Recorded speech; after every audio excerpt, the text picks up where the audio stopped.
tomorrow, right? What's more important? Also, hey, Cause Waffle. you gotta make a choice. Oh shit! What did you do, Toby? Nothing. I'm playing Minecraft. How fair.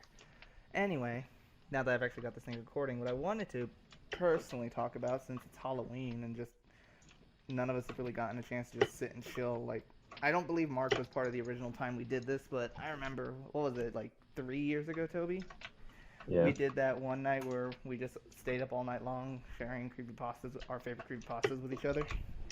Yeah. Oh man, I definitely wasn't there for that. No, it was pretty fun. We stayed up till Yeah. like I 3 in was. the I, morning, that though. was. That was a long time ago. This was when. No, we were already friends. We were already friends, Mark. But this was when like I was more like when I haven't introduced you to Rico or anyone. It Yeah, was it was like a long time ago. Ali was already here. Yeah, it it was pretty must have been fun. a while It ago. was. Yeah, It was about because three I years ago. definitely. Yeah. Anyway, what I was gonna say is since Mark unfortunately was not there for that, we do have to do that eventually. But since Okay. it's the spooky month, I figured we'd talk about our favorite, not only our hmm favorite horror games, but also our favorite Yeah. horror movies. Oh, Favorite okay. horror game, easy. PlayStation All Stars. Funny, Toby. But no, like seriously, like if you guys want to go by generational or just your personal Uh, favorites.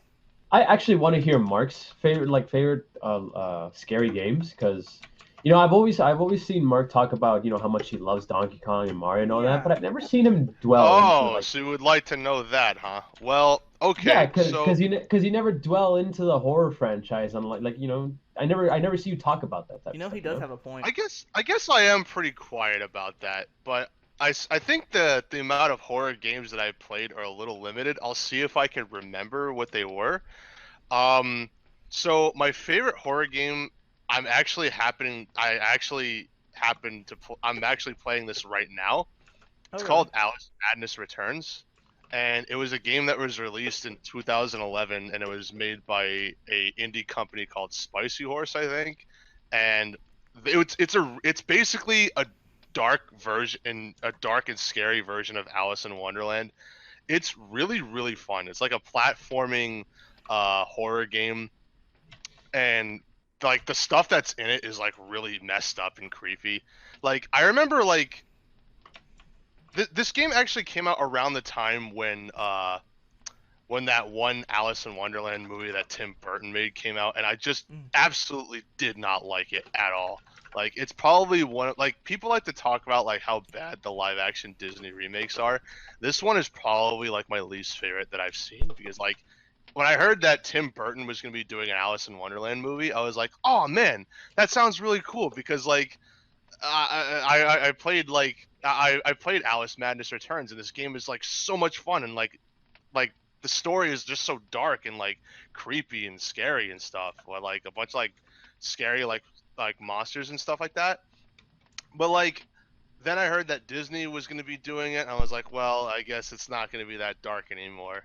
And then I saw it, and I'm just like, man, this is super bad. And then I played this game again, and I'm like, man, this is what if somebody wanted like a really dark and scary version of Alice in Wonderland, this is it. It's so cool. Like it's the as an art student, I'm really attracted to the different designs of the characters and in the environments of it. I also follow the devs of this game on social media, and they're oh trying to do a sequel to this game. the devs are And still alive. they're still around Oh because wow, I'm surprised about that. this game was made not that long ago. It was made in 2011, but like the developers are still around, Hmm. and they've been releasing artwork of the next game that they want to do called Alice Asylum, Oh and yeah, oh that's yeah, oh been yeah, yeah. that's been I've reposted a lot of stuff from their Facebook account, and they're trying to get the money to like have EA fund it because like I know a lot of people roll their eyes at EA, and I do too. I mean, But they're kind of the butt but of the like company right now. they don't touch this game. It's like Apex, where like they just say here's the money and we'll fund it for you. Huh. Like that's why Apex Legends is pretty fun, Oh, speaking of, we do need to and play that this again. one as well. Yeah, I'm down for that because they added new stuff in the new map. Yeah. But anyway. But like the story of this game is just so messed up. It basically follows along the plot of like Alice Little, and she's basically this girl who actually ends up having like a lot of psychological stress because her family and her sister, who she was really close to, all burned and died in a fire, and it's like this big great mystery that goes on throughout the game, and since Alice is since Wonderland is tied to Alice's mind, everything is like super fucked up and destroyed, and a lot of the characters like the Cheshire Cat and like the Mad Hatter, they're like all like suffering, and it's like really dark and really scary with like all this stuff that's corrupting it. And the enemies in this game are like kind of like these doll people. They're like they look like they're like covered in like black sludge, and then like there's these monsters that look like teapots with eyeballs, and like there's these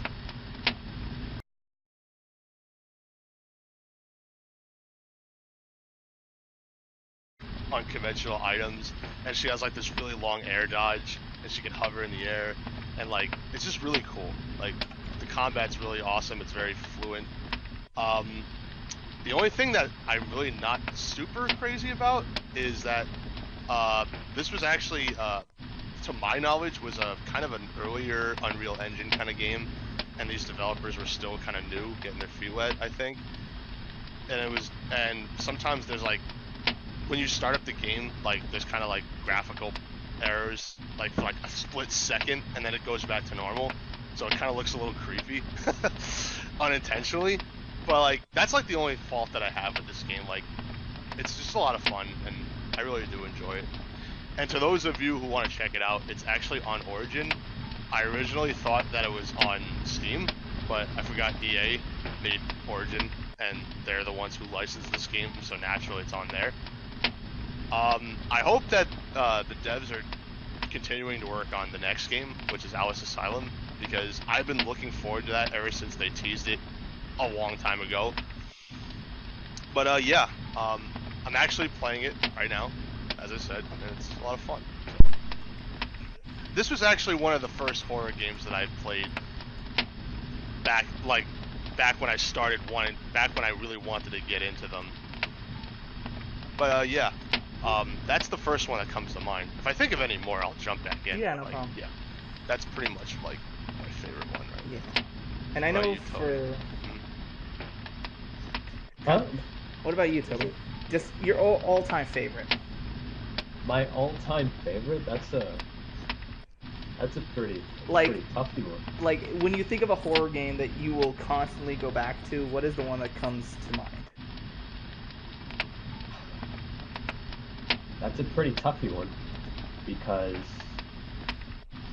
I've always I've always played a lot of horror games and I've loved most of them, Yeah. and I still follow horror games to this day. If I were to go back to one horror game, it would have to be, and I know I criticize someone else for doing this all the time, but I never hold other horror games to this standard. Mhm. I would have to go back to Silent Hill 2. I mean, fair. It probably holds a mantle of one of the better horror games. Sil- to me, Silent Hill 2 was my first ever type of horror game like that I actually got into and enjoyed. Hmm. My first horror game was Resident Evil 2. Oh That was yeah, my first horror I game. think a lot of people's first is Resident Evil. But I always, when I put the most time into it, it was Silent Hill 2. Because even though the voice acting was pretty terrible, It was PlayStation and 2 era. Of course, it was terrible. it was very terrible. And I just think, I just like how they made the concept of Silent Hill 2. Silent Hill 2, it's actually not connected to the other Silent Hill games. Yeah. Because the other Silent Hill games are based around a cult trying to get rebirth of God and all Yeah, that, and yeah. trying to bring paradise down to earth. Um, but in this one, it's mostly about a guy you don't even know that comes into town because he had history there with his wife, and the town calls him in from a letter that he gets from his wife 3 years ago after she died already. Hmm. And so so the whole town just starts playing a lot of psychological games at him. Starts throwing you these monsters that represent his whatchamacallit, his temptations, his anger, his hatred, his sexual Tendencies or sexual whatever. tendencies, aggressions, and all that. Yeah. And so as you go through the story, you start to learn more about what happened in the past and what he did and how the wife actually died, how the wife actually died. And as you go through the game, he starts to learn more and starts to conquer his sins and all that. And the monsters are really super unique. They're unique to him, and I've never seen anything like that. It's not just a bunch of like pop-up scares and all that type of jazz. Yeah.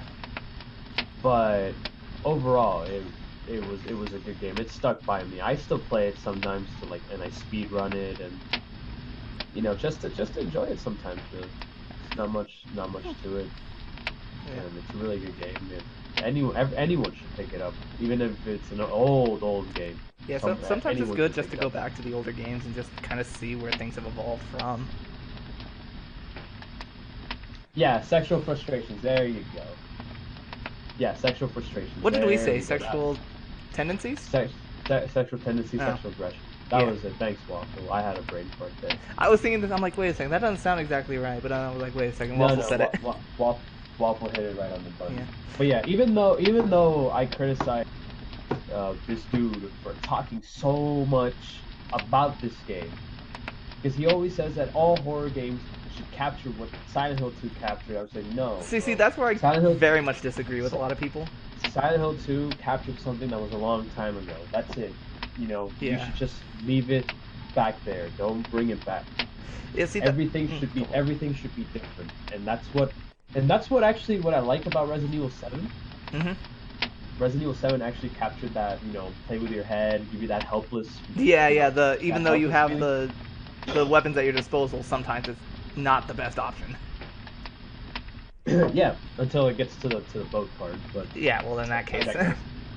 digress. But aside from that, I think Silent Hill 2 is actually my favorite because it just goes a different direction than the other Silent Hills did, and I think it deserves to be there.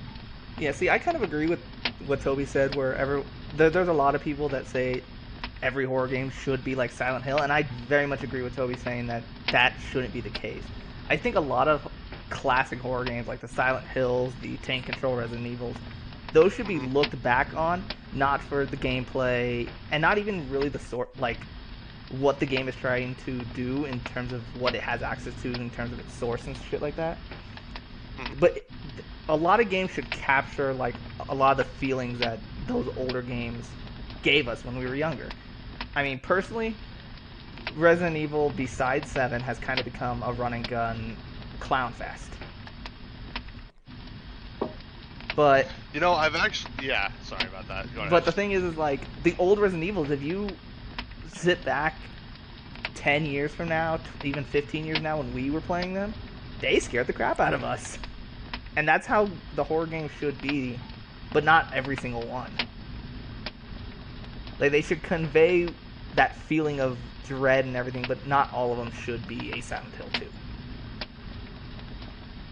But that's just my personal opinion. Anyway, what were you gonna say, Mark?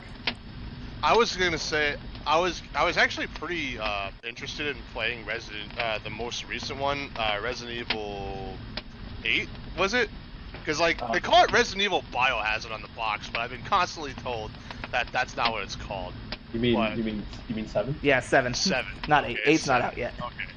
Okay, so it's 7. I wasn't really sure, but like Oh no, it's an I was amazing game. super interested in that because like it was a first-person Resident Evil game, and I'm like, ooh, that sounds cool. Also, I watched my friend play it for a bit, and it just seemed really cool. Oh yeah, I it's an remember like amazing game. we were kind of just sitting in the dark, just trying to figure out this puzzle together. It was a lot of fun. It was cool. No, Resident Evil 7 is pretty fun. I recommend it to. It's Oh just yeah. that once you get to like the entire game is really good until you get to like one section. That's when it like, Oh, and is then it it goes is back it, to is being it the it goes section I'm back to thinking that being you're good. thinking? It's the boat. Oh yeah, I know. The boat kind of lost it for me too. Yeah, but after that, Oh, it's boat. Yeah, I remember the seeing boat. that. Yeah, You already seen that part? Yeah, where you yeah. go into a boat and then that's where it gets like It gets kind of But stupid. after that, it goes back to being good. Yeah, so So I highly recommend it along with Toby. oh, there's one game I don't recommend though from Resident Evil. Hmm. Is it 6? No, it's Resident Evil 2 remake. Oh, it's not good. I've seen you play it a bunch of times, really. That's exactly why I hate it. Too That's much of a exactly good thing why. is a bad thing. No, okay, so it's a really good game. I Uh-huh. feel like if you didn't play the old Resident Evil 2 from back in the day and you play this one, Uh-huh. you'd like it. Oh, You'd does like it it. suffer from too much of the old thing? What? It does it suffer from leaning too much on the thing it was made from? No, actually, like it the way it was made, it was actually made pretty well because it wasn't like, oh, it's just the it was just the original game just with better graphics. Hmm. It's not that. Okay. Now for But me, go but ahead. I recommend always anyone to get Resident Evil 2, but don't play it as much as I did. Yeah. I've been playing it already for 37 straight weeks. Oh shit, dude. Yeah. Mr. X is gonna come get you. Yeah, one of these days. Okay. Now for me, now talking about Resident Evil before I mention Oh, my oh favorite yeah. horror game. Oh yeah, I'm sorry, one thing. Marcus, did Yes. are you gonna get did you finally get the Resident Evil games or for the Switch, or are they not out yet? Well, RE4 is on Switch. I was thinking of getting that. I'm not sure like what the differences is for the Switch version, because like I mean I heard the one that was released on GameCube years ago was really good, and there's a vintage video game store that sells like retro games. Mm. That's really cool. That's not too far from me. So I was thinking of maybe buying that because I remember seeing like RE4 and RE1 on GameCube. Because a lot of people liked the GameCube ports of that game Well, a lot. I think correct me if I'm wrong, Toby, because I may be wrong on this one because my Resident Evil lore is a little iffy. Isn't one Right. considered by uh, the developers the true Resident Evil one, but the fans still say it's nothing but a cash grab remake? What? Wait, which one? That I don't know. I'm not Because I sure. know Resident Evil One, like I said, correct me if I'm wrong, on the GameCube version and even the Wii version, both had Crimson Heads, and in the original Crimson Heads were not a thing, and the developers wanted to add the Crimson Heads, but a lot of the fans say that the the addition of the Crimson Heads ends up making it not the true version. No, because for the Crimson Heads you had to go back to dead zombies again, and Yeah, and then in the original, you never had to do that shit. yeah, you didn't have that shit. Like for example, like Mark, you're playing Resident Evil, right? The remake one, Yeah. and you kill a zombie, and what you have to do is you have to light its body on fire because then it comes back as like A more a powerful, powered faster up zombie. zombie called the Crimson Head, Mhm. and that's what annoyed fans the most because like back in the day, once you kill a zombie, that's it. It's dead. It's not coming back. But then you have to be careful. You have to go back and get the lighter, waste an inventory space for it. Yeah, or you had to get lucky, and if you killed them with a headshot initially, then they wouldn't come back. Yeah. Yeah. But it was a nightmare because the game was already running on very low ammunition, and running was a better option than fighting. So it just made things too annoying. So a lot of the fans consider it useless, but I believe the creator said that no, this was how they actually intended it to be. Though I will say, Mark, I think out of all the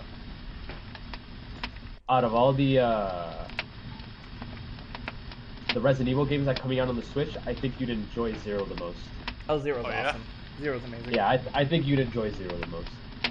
Cause you can play Zero co-op. Oh, that's cool. Can you? I believe you can play Zero co-op, but I may be wrong on that one. I haven't. Maybe. It's been a while. Maybe. All right. So you were saying Riku about your game? Oh yeah, speaking of Resident Evil, before I actually go into my personal favorite horror game, I know me and Toby have beaten this to a dead horse 1,000 times, and me and him still stand on opposite ends of this conversation about Resident Evil 5. I have said this. Resident Evil 5. I have said this time and time again, Mark, and I will stand. I will still stand my ground on this. I think Resident Evil 5 is a good game.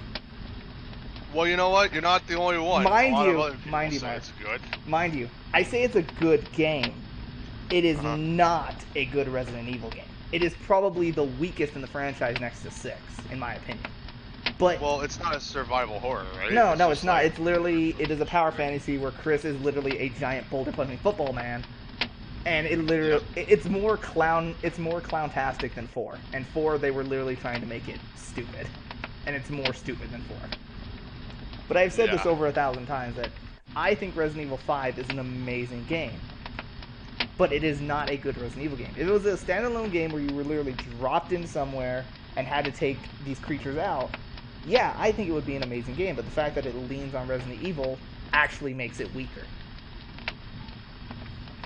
But that's just me, and Toby thinks it's just a hot garbage of a game that It shouldn't is exist. garbage, okay? See?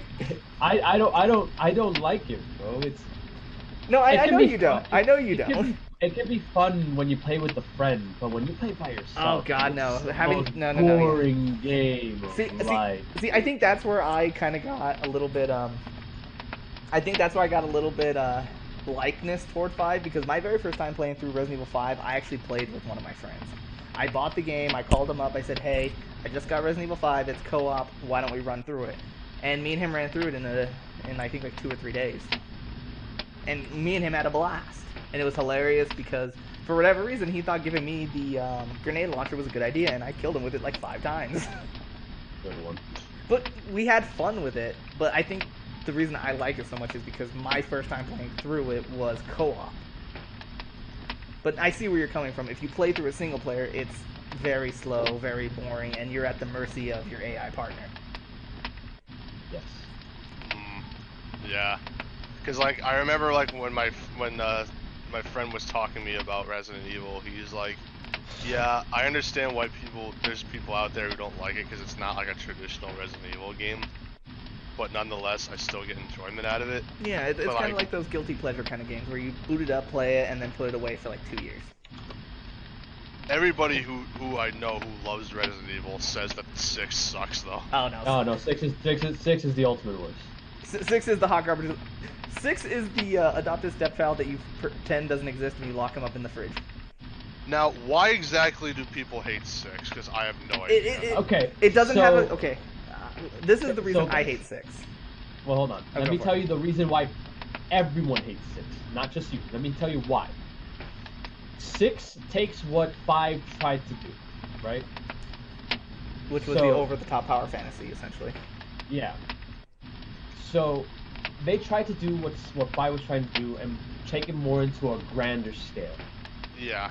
And they tried to split the story into 10 or 10, 5 characters, whatever, right? And a good amount of characters. 5, I think. Uh-huh. I can't But the remember. thing is that neither of the stories made absolute sense when you played them all. The only story that was okay might have been maybe that I think Wesker's son, I think. Yeah, I was gonna say Wesker's son or Leon's, but that's if you really tilt your head and look at it, kind of way.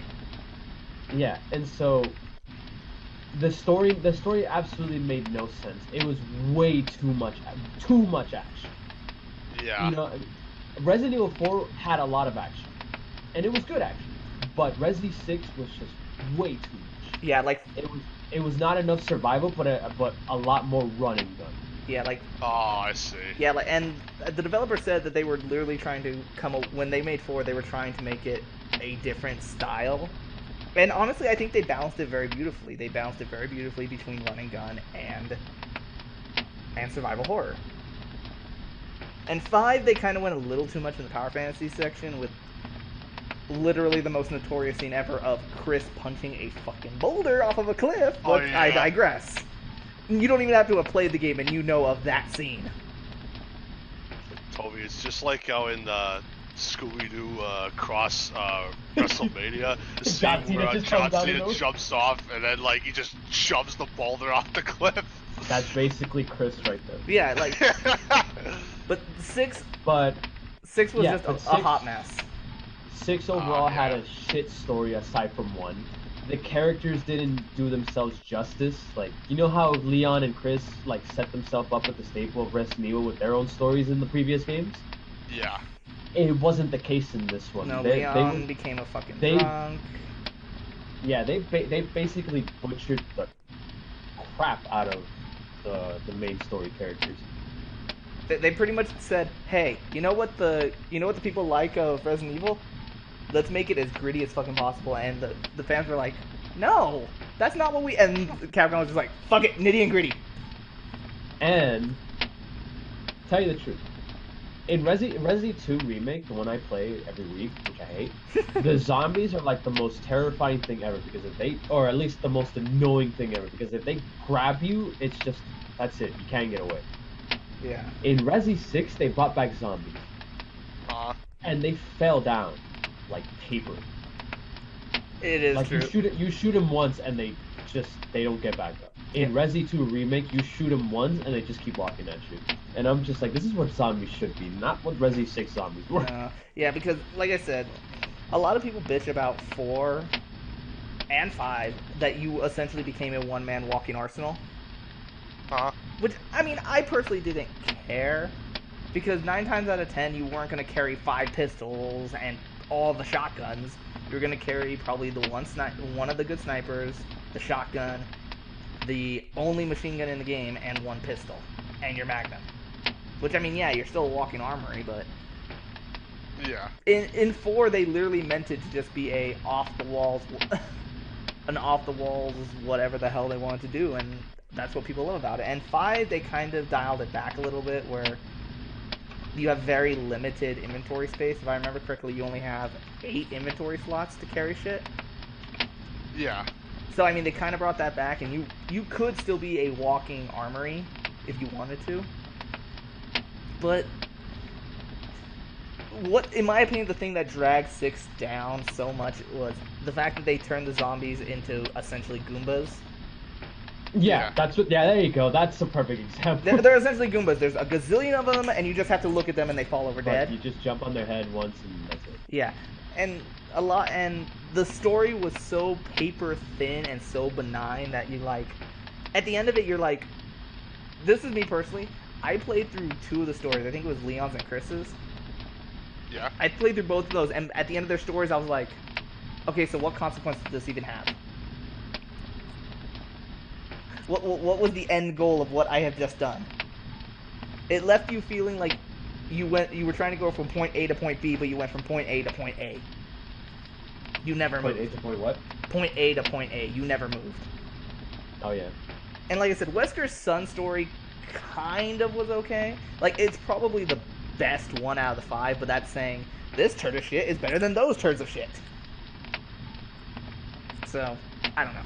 6 is the stepchild we don't talk about, but 7 is, in my opinion, if you've never played any Resident Evil game and you have no Resident Evil background, 7 is the one I think you should absolutely play. Yeah. Or remake 2. Or Remake 2. As I and pray hate yourself, silently for Remake 3. And hate yourself like I hate myself after playing 37 weeks in a row. Dude, just chill it for a while. No, bro. What are you even doing it for? The Resi 2 challenges that they have every week. Okay, is there even an achievement lined up with those bitches? Yeah. I swear to God, if it is not do 48 weeks straight, then I will say quit right now. It's 50. Oh, okay. Then might as well finish. Anyway, but no, back to, because I never said my favorite horror game. Funnily enough. Yeah. What is yours? This is kind of a sleeper pick because about 50% of the people I know that I've mentioned this game to, they have gone, "What the fuck is that?" My personal sleeper pick for my favorite horror game of all time has to be Deadly Premonition. What do you do in that game? See what I mean? I felt like I've heard the name from somewhere. Okay, but anyway, you are playing as an FBI agent that is called into this sleepy little town for a murder. And it kind of sets up a storyline that Did you say Deadly Premonition? yeah, Deadly Premonition. Isn't that coming out on the Switch? Yes, it is so good. Oh, But anyway, okay. no, you play as this agent from the FBI, and you are Yeah. brought in on assignment to this sleepy little town out in the middle of fucking nowhere. Yeah. And it sets up this thing of you've been following this case for a while because when the very first time you're introduced to the characters and everything, one of the biggest clues you find are these red seeds. They're these little red seeds that you find in the victim's mouth, and when he first sees them again, he's like, I think literally he says, "Oh, so we're following you again." So it kind of sets up that you've been following this killer as he's been killing people all over the states, and it's a really cool idea of how it's not like what you would expect from a horror game of these people being in kind of like the same world as the monsters. Literally the first time you ever experience like these monsters, you're going through and you go to this like cause the game I think the game's prologue is absolutely beautiful. It has your character driving to this sleepy little town and the drop and you know how they have those bridges that lift up over rivers and shit like that to let big huge boats Uh-huh. go through. You get to the point and one of those bridges is up, so you park your car and you actually get out and you go to the nearby like electrical shed, Uh-huh. and inside you see that the electrical panel has literally been cut open with an axe, like an axe has been Uh-huh. taken to it, and you literally touch it and very subtly, the character doesn't know it, but obviously the player can. The world starts to darken and shift around you, almost like it's sucking you into a different dimension. Uh-huh. And every time you fight these creatures, it's within their dimension. They never step out of their dimension, but they drag you into it without you knowing.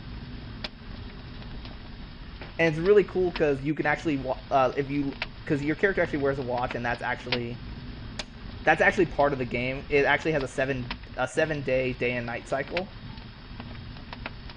So like you'll actually play through the week, and you'll actually play through time, and there are specific events that trigger only at certain times of day and on certain days. And one of the coolest things is you can actually tell when you're in the dimension of the monsters, not only by the change of the world, but literally your watch will actually just start freaking out, and the face of the watch just starts spinning to warn you that yes, you're not in your world anymore. And these creatures aren't like what you would expect, like a zombie or a demon or something like that. They're these weird, like contorted figures that look human, but they have no eyes, no nothing. And when they move to you, they almost move like stuttering, like they're trying to stay within their world, but also trying to escape. So they'll move, and then all of a sudden their body just stutters. It's very weird and very, very unnerving. But in my opinion, it's like one of the best. It's probably not one of the best uses of psychological horror because nothing's going to take Silent Hill 2 from that. But it's a very, Uh-huh. very good use of. Because it kind of conveys the fact that your character has dealt with these things before. But it's. But also, he doesn't want to say anything, otherwise, he'll sound crazy. So it kind of borders on that line of, is what you're truly seeing real? And that's what I really love about it. Because the main character, Agent York, I believe his name is, has dealt with these things before on numerous occasions, but he can never say that he's dealt with them. Otherwise, he would sound completely crazy. Like, how would you say this? Oh yeah, I went to this. I went on assignment, and while I was there, these creatures that were completely distorted and were crawling at me on all fours from their back were chasing me down. How would that look to your superior? But it's an amazing game that fades the line between what is and isn't real in that game's world, and it's really fun. And it's probably one of my favorite horror games, but it's not for everybody.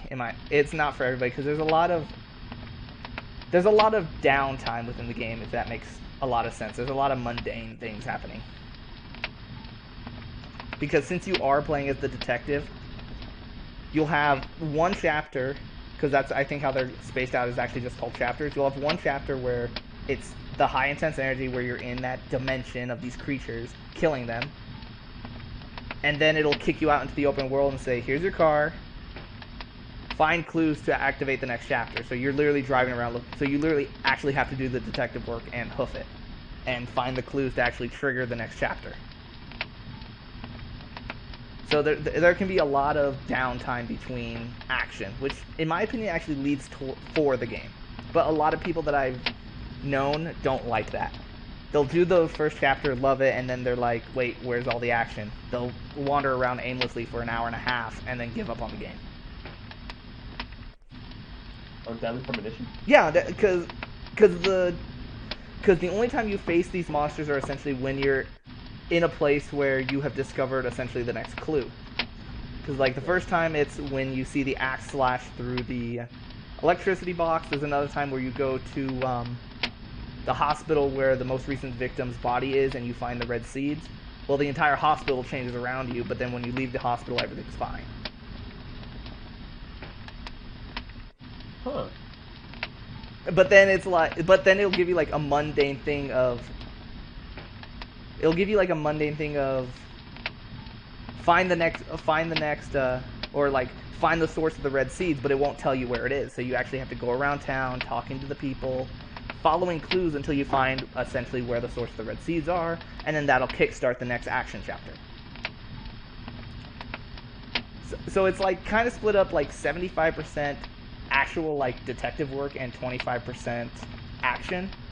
And a lot of people don't like those big gaps of time. Because the game has like collectibles and stuff you can collect. I think there's like 100 quote unquote collector cards and shit like that. And there are some weapons. That type of game. But the thing is, you could actually go through the game and never even know those collector cards even existed. No, I know. Like they don't do anything for the game. Like there's not like, hey, collect 50 of them and get blah blah blah. The collector card are just there for your own bragging rights. Like, yeah, I played through the whole game and got all 100 collector cards.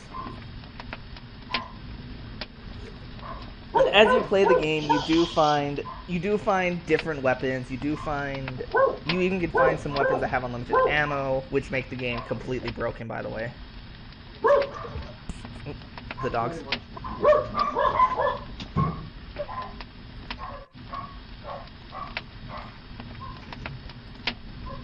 You good? Yeah, no, my dog was barking. No, but no, like, so there are some like there you can find different weapons. Like you start with a pistol, then I believe there's a shotgun and a semi-automatic rifle. And then like there are some melee weapons you can pick up throughout the game that break after a few swings, but and then later on if you do certain things or go to certain places at certain times, you can find unlimited weapons, which completely break the game, mind you, because I believe there's like an unlimited flamethrower, which just completely breaks the game. But it's a game that I think the reason I love the game so much, it blurs the line so much of what is and isn't real.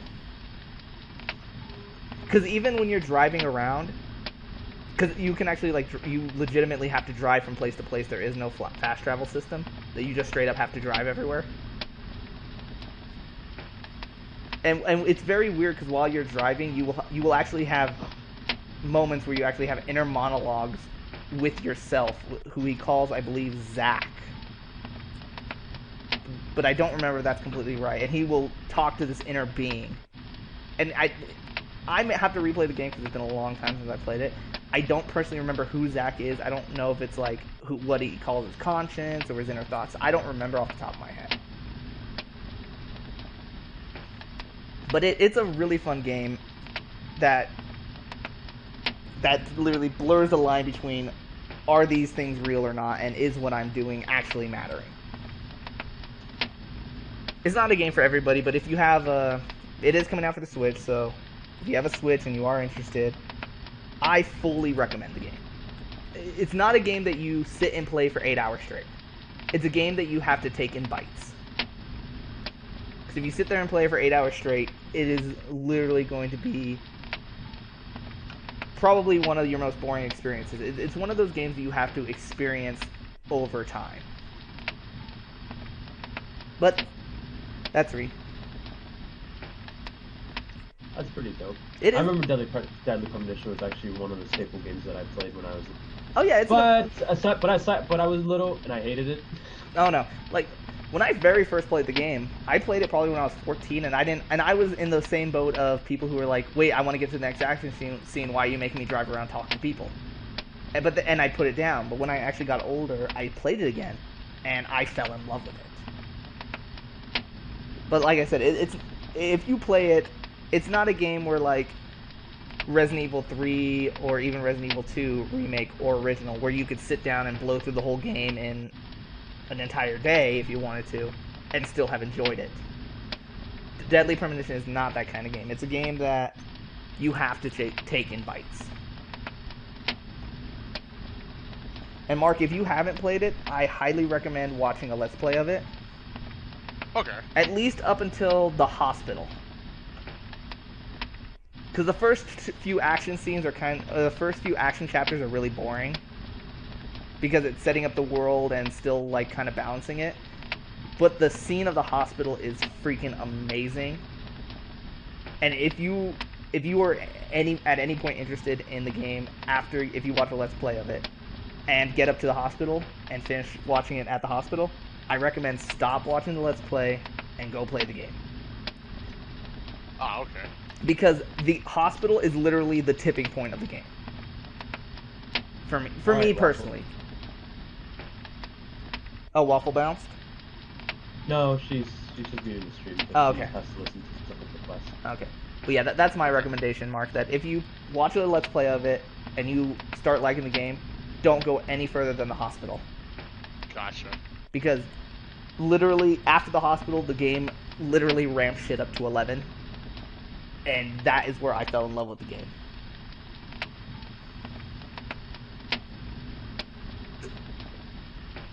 Sorry, I had to get some water.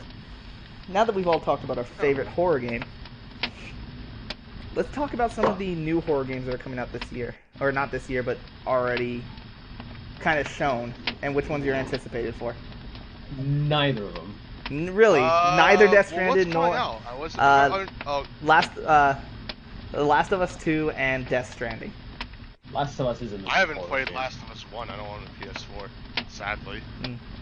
I think Toby's the only one of the group that has played it. I know it's got its big fan base. So It's a really good game, but I would not classify it as a horror game anymore. Really? Oh no. I would classify it more as suspense, drama, thriller.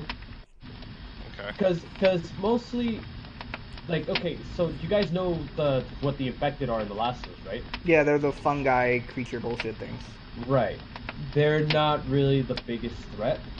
I mean, when you first play and you meet the new ones, I mean, there's some there, and I don't want to spoil it for someone who hasn't played it. Okay, fair enough. Years. It does get intense, and you're like, shit, what the is that? But aside from that, it's usually just humans against humans, like, you know, bandits and all that, and that's what makes it. That's not a bad thing because that makes the story good. No, yeah.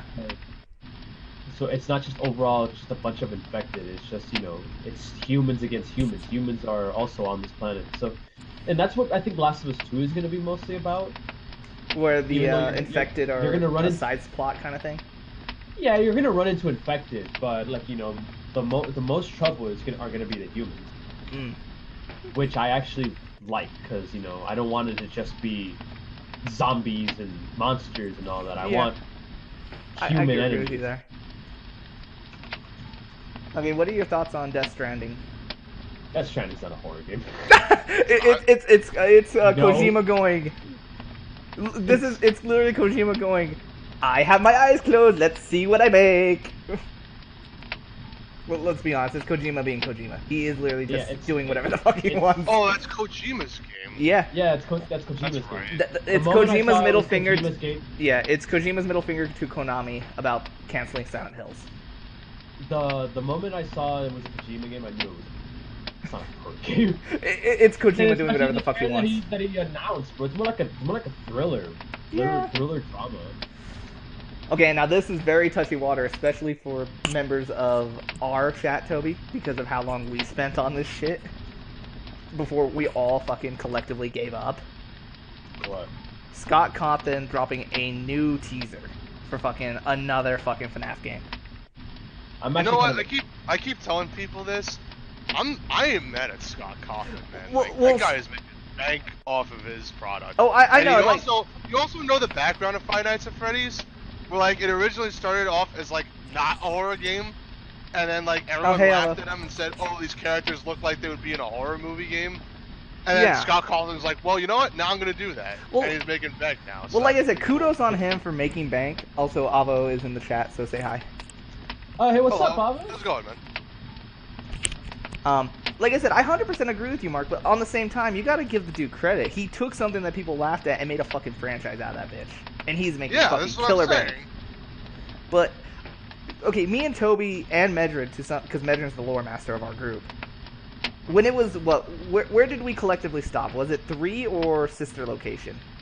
Where we just said, fuck the lore, and we just completely gave up, because we just were too overwhelmed. It was Sister Location. Yeah. I'm too much of a bitch to play Five Nights at Freddy's because Well- I hate jump scares. Well, the thing is, we didn't. Well, I think Toby might have played them. I played 1 or 2 of them, but we didn't have the expansive knowledge of playing them all. But we have more than enough Let's Plays, browsed around the wiki far too long to have even remembered anything. But we were actually slowly opening up the lore while Matt, the game theorist, was also doing it at the same time, and our theories were lining up pretty similar to his. Because it seemed like whenever me, Toby, and Medrin would be sitting around talking about it, a week later Matt would drop a theory, and then when we compared it to what we did, it was probably at least 75% of what we had come up with, which was kind of nice. And then Sister Location came up, fucked everything to hell, and we just all gave up. Because it's like, okay, dude, you were having an okay story that was actually being coherent to a degree, and now you literally just said, fuck the rules, I'm doing whatever the fuck I want.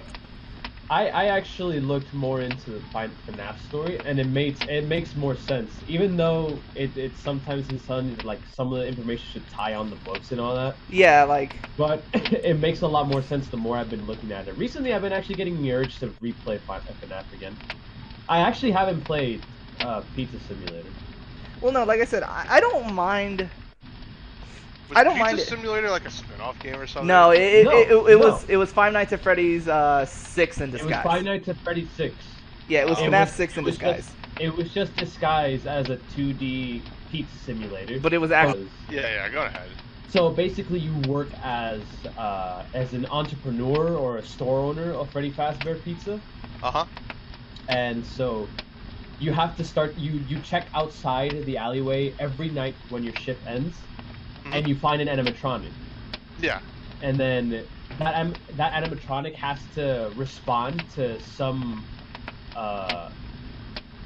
what was it called? Like stimuli. Yeah, some noise stimuli, right? Yeah. And so based on your observation, you have to mark down if it was okay or not. And sometimes the animatronic starts moving closer to you as the noise go on. Yeah. So then, and if they try to move way too close to you, you shock them back into to passive state. Yeah, to passive. And then your mission is to have all the animatronics inside the restaurant by the end of the week. Of the week.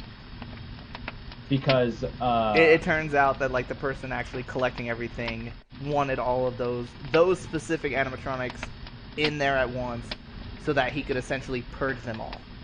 Yeah, basically, it was. Do you remember Purple Guy? Basically, the one who did it was his partner. Yeah, like it was, that's where it ties into the book.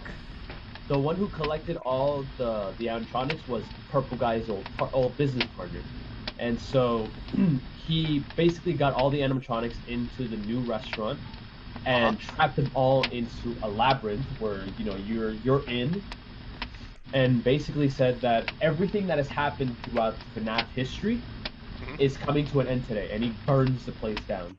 Yeah. Oh, God. He burns the place down, including himself. He kills himself too.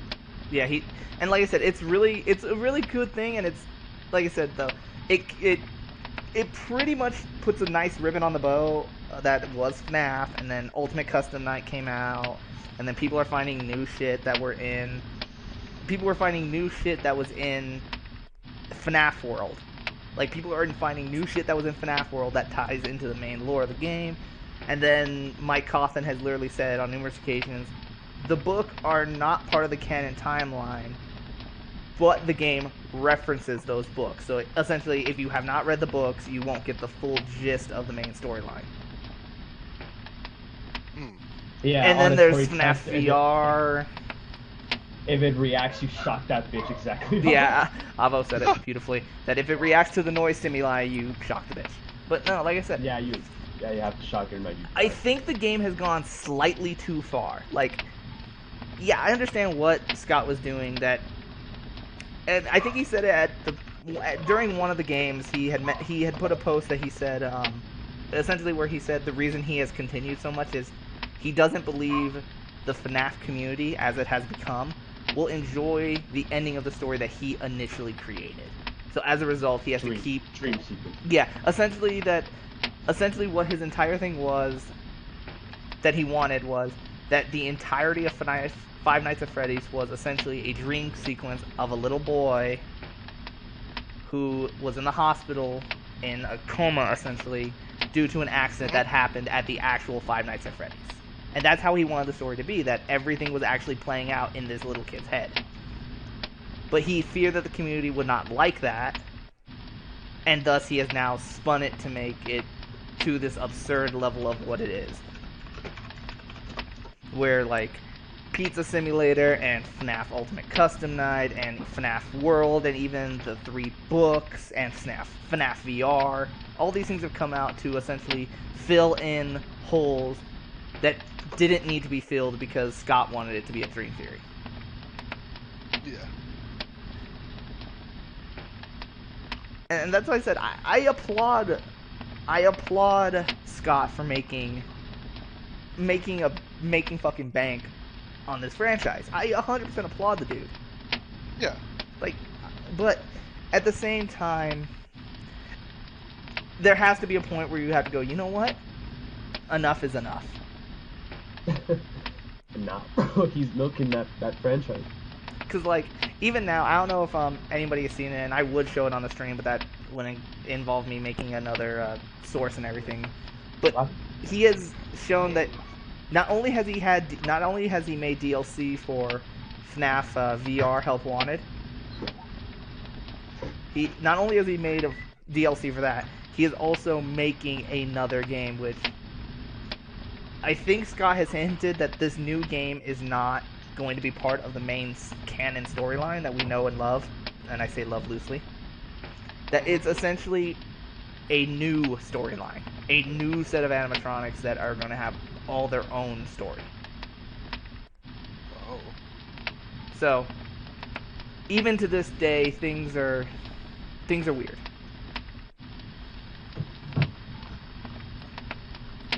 Oh, sorry, I just got a notification that I dropped a few frames. Anyway, No problem. no, like,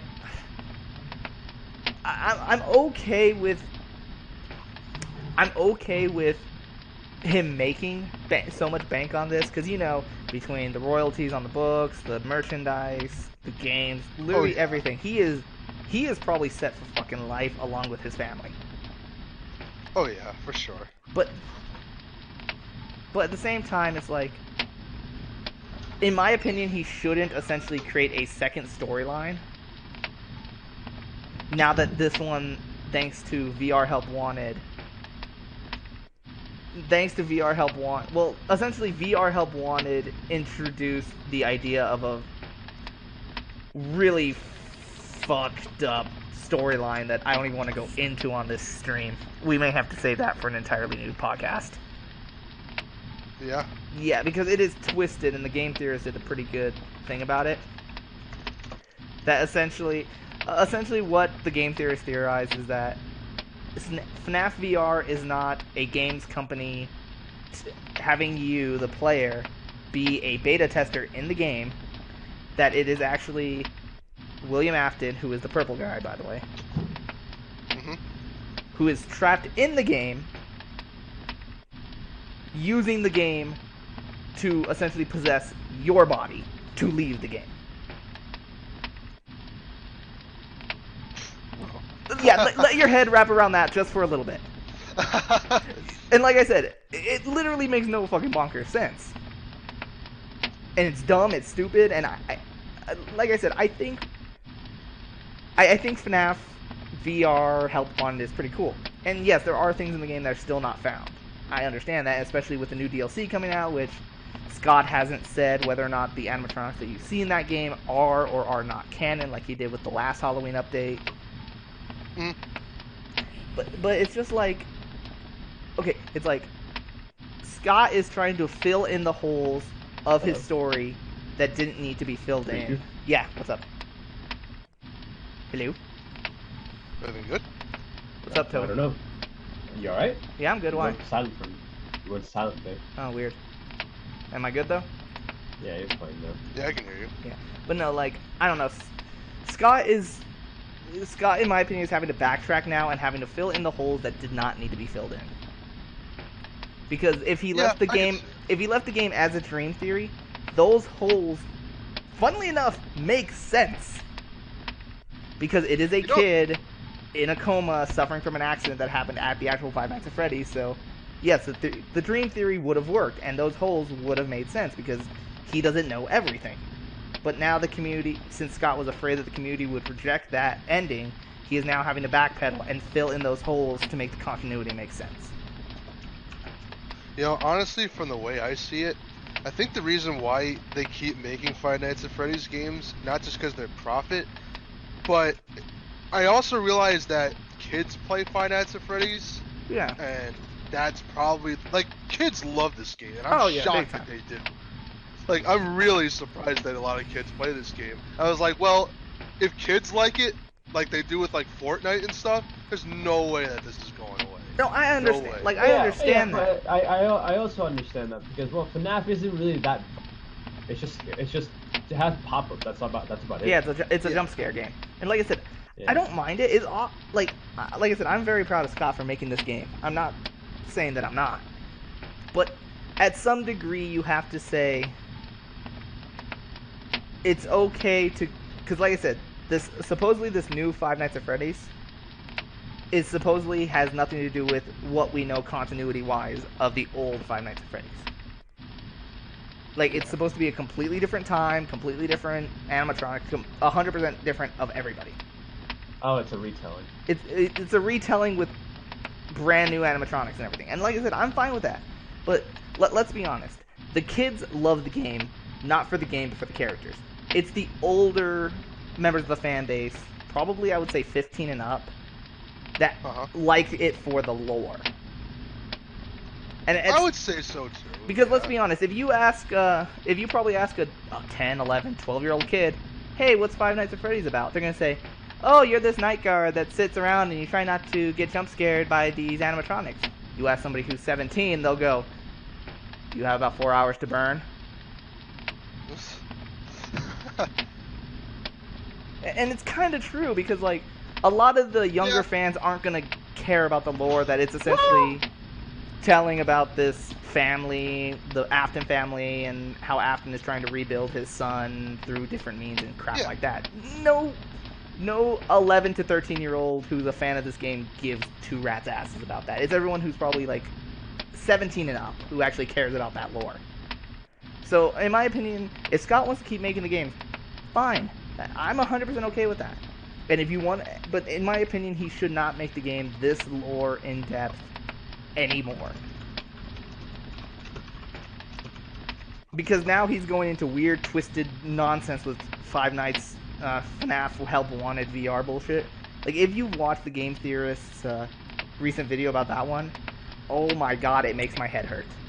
Just thinking about the nonsense of literally the fact that William Afton is using the game to possess your body so that he can leave the game and all this bullshit, and it's like... There's been so many videos on those games. I know, and it's just like... It's like you really just want to show Scott the meme of, it's time to stop. And like I said... I mean, that's basically Pat's bread and butter. I mean, it is, yes, and like I said... will MatPat suffer if Scott makes the game no longer a huge lore fountain? Yes. But at the same time, it's like, dude, you had a story that was going to be okay. In my opinion, I'm on the side of the people that would have been okay with the dream sequence theory. I'm okay with that theory because it made a lot of sense. But, and it's okay that games have dream theory or dream sequence storylines. That's 100% okay by me. I don't think Scott had to stretch it out as far as it has come to create what it has become. Like, even in the books, which Scott has said numerous times are not part of the main canon but are referenced, one of the characters, I forget who it was, I think it was Williams Afton's partner at the time, whose name escapes me at the moment. His daughter died, so he used the knowledge he learned from making the animatronics to make his daughter 4 different times. A baby version, a toddler version, a teenage version, and a young woman version. And he just kept transferring her conscience from all of them as it grew up, essentially. And it literally makes you go, huh? But that's just me. But like I said, yes, I know that FNAF is probably going to be here forever at this point, because that's just how it is. Yeah. And we already know what FNAF 58 is going to be. It's FNAF 58, Freddy in Space. Which is a jab at if you played that's the ultimate sign that you're running out of ideas, if like your product is in space or in the future. Well, you do know that in FNAF World that was a joke, that if you play through FNAF World, one of the hidden minigames is FNAF 58 Freddy in Space. It's a joke that Scott is making to himself, that if for whatever reason he makes 58 games, the 58th one is going to be Freddy in Space. It's a little joke to himself, which I think is fun. It's like a Dead Space game, except they're replaced with don't remind me of Dead Space. It's a pizzeria. Don't remind me of Dead Space. Oh, I am so disappointed about Dead Space 3, and because of Dead Space 3, we are never going to have a good Dead Space game. Isaac Clarke's Pizza. Isaac Clarke's Pizza. Isaac Clarke's Pizza. But no, like I said, I'm fine with him making as much bank as he has. It's like, dude, don't make it this lore in depth. If you want to continue for another 20 years making FNAF, go on it. Just don't make it this freaking lore depth. Because the fan base has had enough. In my opinion. I think the fan base is done. To be honest, how much are they? How much are the games? I think, correct me if I'm wrong, but I think on Steam, because of the Halloween and because of the DLC for the DLC for Help Wanted, I think you can buy the bundle of all the FNAF games for like $30 or $40. That's not too bad. But like I said, they're really old games already. Yeah, like I said, don't quote me on that. I could be wrong. I haven't checked recently, but I remember there was being a bundle of all of them being on for like $40, and that was all of them, not including FNAF VR. But now that you brought up Dead Space, how sad is everyone that Dead Space is never going to get any more games? Because 3 was such a fucking wash. Well, you know what game is going to get another game? Overwatch. I know! We're going to get Overwatch. Anyways. Wait, what about Overwatch? Blizzard is making Overwatch 2. News? About Overwatch 2? Yeah, they're making Overwatch 2. Oh my god. Why are they doing that? Let's just pretend it doesn't exist. It's not confirmed yet. It's a rumor. It's a rumor going around saying after a supposed quote-unquote Chinese Coca-Cola leak that Overwatch had a 2 on the box for Coca-Cola, and so that it went viral on Twitter. Yeah, now everyone's thinking that Overwatch 2 there's been leaked rumors saying that Blizzard's gonna announce Overwatch 2 at BlizzCon this year, and people are actually hyping it up and believing it. And I'm like, first of all, April Fool's joke? And I'm like, I'm not hyped at all for that. I'm just gonna let me be perfectly clear. Yeah, I'm like, first of all, y'all getting hyped for commies, all right? No communism in my country. And suddenly this chat became political. Second of all, how are we gonna get an Overwatch 2? What is the point of it? I What mean, is you could have said the same thing about TF2 because TF2 is a thing, but No, but TF2 was made differently. oh yeah, it was made They're 100% just differently. Like if you look at TF1 and TF2, they you couldn't even tell that they're the same fucking games. yeah. Yeah, they're completely different. But no, I agree with Toby. There is no need to make. There And is no need nowadays, to make one. all you gotta do is literally just update the Overwatch game and then put Overwatch 2. Yeah. If they release it as a standalone, I'm gonna be kind of disappointed. But knowing Blizzard, they're probably going to because money. Yeah. But anyway, Let's talk about our favorite. Well, Blizzard's just in a load of shit right now. yeah. So So Yeah, Blizzard really needs to lay low. Blizzard are just a bunch of commies right now. Blizzard needs to lay low for a yeah. while. Like they need to lay real low for a while. Let me freaking tell you, because like they're just a mess right now. Oh yeah, they're a giant Like mess. it's been so bad when Overwatch released on Switch, Nintendo wanted nothing to do with them at one point. Oh, I believe Was it. it Nintendo that canceled their event, their launch event at the No, at Blizzard. the Nintendo World Store? Or was it Blizzard them? was the one who actually pulled it. Blizzard was the Alright. one that pulled it because of all the controversy that was happening, and Nintendo was so glad they. Yeah, Nintendo didn't do them Yeah. themselves, but they also weren't saying, "Please don't do it." Yeah, no, actually, Nintendo was this close to pulling him, but they pushed the button first before they were. Yeah. Before Yeah. Nintendo did. Okay. Jeez, man. Yeah, Now go back to ahead. the topics we were talking about before we trailed off. Yeah. Let's not talk about bad video games. No, I'm just joking. Oh, so you want to talk about bad video games? hmm Sorry. What about movies? I'm down for movies. I'm down for movies. Favorite like horror movies that you guys seen recently? Actually, before we go into our favorite, let's do this one. Horror movies that we were probably what's the phrase I'm thinking of? Not like the least hyped for, but the least anticipated for. Like you went, you saw it just because it was there, but then at the end of it, you were just kind of like, eh. You were So what? wait. You were just so kind wait. of like meh about it. Like you went, you saw it just because it was a horror movie, but at the end of the day, it didn't do anything for you. Or The Conjuring. Horror movie that didn't do much for me, huh? even recently or old, because I know of one recently that has literally made me go, eh. La Llorona. Yes, that's the one La actually. Llorona? Yeah, The Curse of La Llorona. I was interested in seeing it, but I never No, did. don't. A lot No, of people if you said they if didn't I like it. saw it, and if you know the legend, you just shake your head and be like, Yeah, Okay. it's kind of the thing of you watch it, and if you know the legend, like me and Toby obviously do. Oh wait. Hmm? Is that Mark? Did he leave? Mark? Oh, what? Did we lose Mark? Yeah. You Oh, good? sorry. Right? Yeah. I don't know why I got kicked, but I'm here. Don't worry. But no, like, because me and Toby obviously know the story behind La Llorona. Because I'm assuming Yeah. Toby's parents have told him, and I've grown up with the story since I've grown up here in New Mexico. Yeah. So me and him obviously have known the story. You Mhm. literally look at this, you watch the movie, and you go, how the hell did you turn a 10-minute folklore story into a full feature-length movie? And at the end of it, you were just shaking your head of going, this was not needed. This did not need to exist. But me and Toby have seen the story and know it. If you Oh. haven't seen the story, I guess it's okay. I don't know, Toby. What do you think? It's pretty terrible. Okay, that's coming from somebody who knows the story. If you've never heard of the folk story of La Llorona, what do you think? It's pretty terrible because that's gonna be your first impression of Yeah. La Llorona.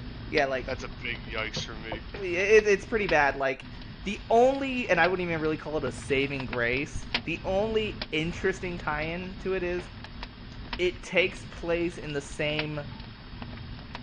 I hate to say it this way, but this is literally the only way I can make it sound this way. The Curse of La Llorona, and I can't believe I'm going to say this, is in the same cinematic universe as Annabelle. Oh, Yeah. really? Uh-huh. Yeah. So was The Conjuring. Yeah, The Conjuring, Annabelle, I think The Nun, and La Llorona are all in the same cinematic universe. And I cannot believe those words are coming out of my mouth.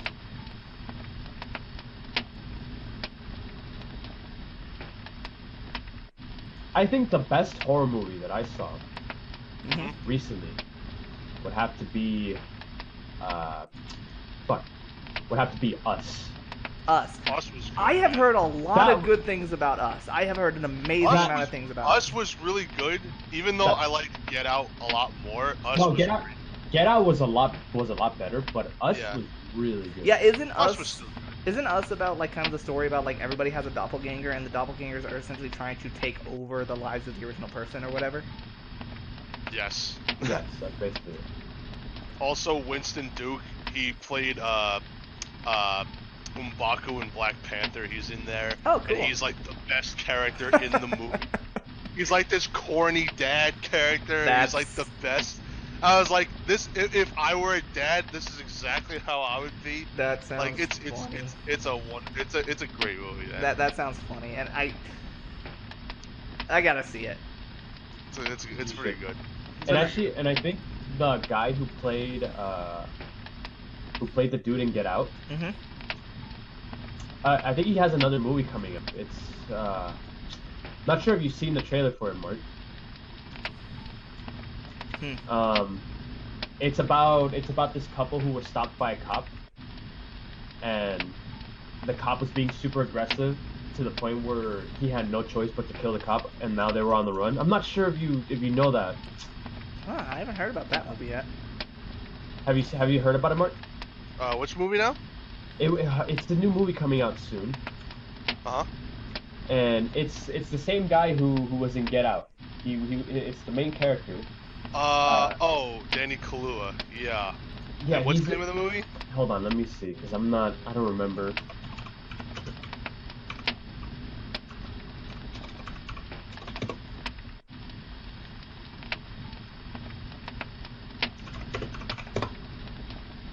Hang on, let me see.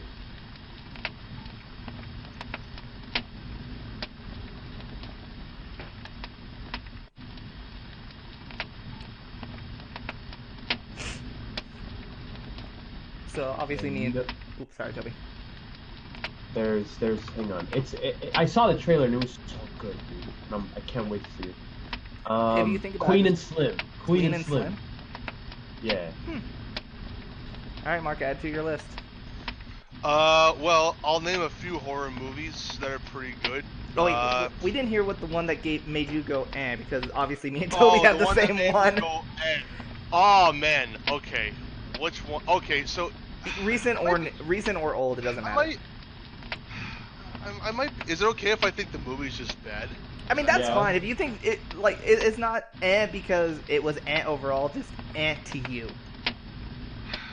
See, I might be cheating on this one because like I haven't seen too many like horror movies recently that just made me go like or whatever. Like I said, new or old, it don't matter. I'm gonna be cheating on this one because it's not like a horror movie, but it's based off of like the old Universal movie monsters. Okay.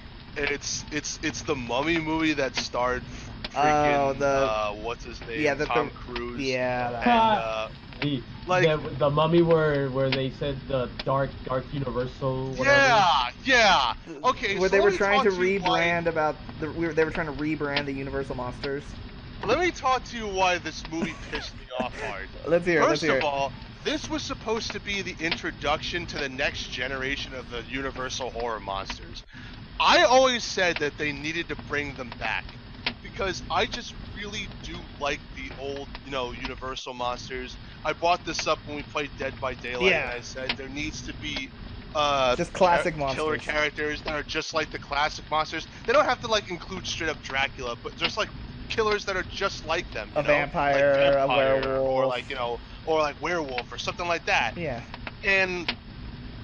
And when they announced that this was going to be like the first reboot of it, and I was like, okay, I'm really excited for this. And Nice, then it nice. crashed and fucking burned. And then, oh no, I'll get to that. And then I saw the trailer for it, and I'm like, okay, this doesn't look too bad. And also the fact that the monster this time was a female, and I was like, that's really cool. And the actress they got to play her, man, what was her name? I always forget what her name is, but like she played like one of the villains in Kingsman, which is one of my favorite action films ever, and she was just so cool. And the makeup they got for her was really nice, and I was like, okay, this could be really cool. It's the return of the old monsters, and now they're making some of them women. If they were all girls, that would be cool because that's a nice spin on it. Yeah, it would have been nice. I was excited, and then I saw the reviews for it, and like everyone was saying the movie was garbage, and I was like, what? You gotta be shitting me. So I didn't go to see it in theaters. I didn't. I was gonna wait for it on DVD because like a lot of like it wasn't just critics, it was it was general audience. That's what I pay Yeah. attention to. The people who were like big fans of it all said it sucked. So then it was on TV. I watched it and I'm just like, oh man, this is the biggest missed opportunity ever. Oh, they missed like it hard. ever, because like they instead of just making this movie good, they focused on doing what Marvel was doing by making a cinematic universe because they were so successful with it. We'll get back to that in a bit. And it bit them in the ass hard. I was like, guys, no, just make the first movie good, and if everyone loves it, then continue to make them. That's how it should work. They should have just focused on making this a really good movie, but it wasn't. Like, look, I'm not gonna talk like the Brendan Fraser films were masterpieces. They were just fun movies. That's all yeah, they big needed time. to be. They're not like masterpieces. They're not great. Like, they inspired an amazing theme park ride at Universal. And let's be honest, you got to remember at the time that those were made. Those were amazing for when they were made. Those were made like what, in the early 2000s era, Mhm. where like a lot of bad movies were coming out. Like, I mean, come on, like they're not bad. They're not bad, but they're not like masterpieces. No, they're no. they're good.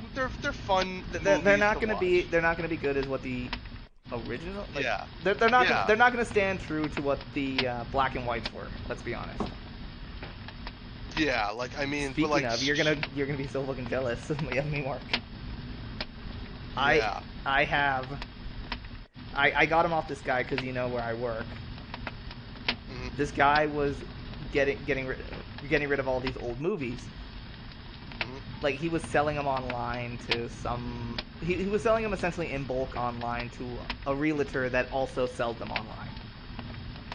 Yeah. And I made a sly remark that I've been looking everywhere for the classic monster movies, the classic black and whites. Yeah. And he said, "Okay, give me a bit." I'm like, "Okay, that's weird. Whatever." He went outside to his Yeah. truck, and he came back with 4 collector's editions of the combinations.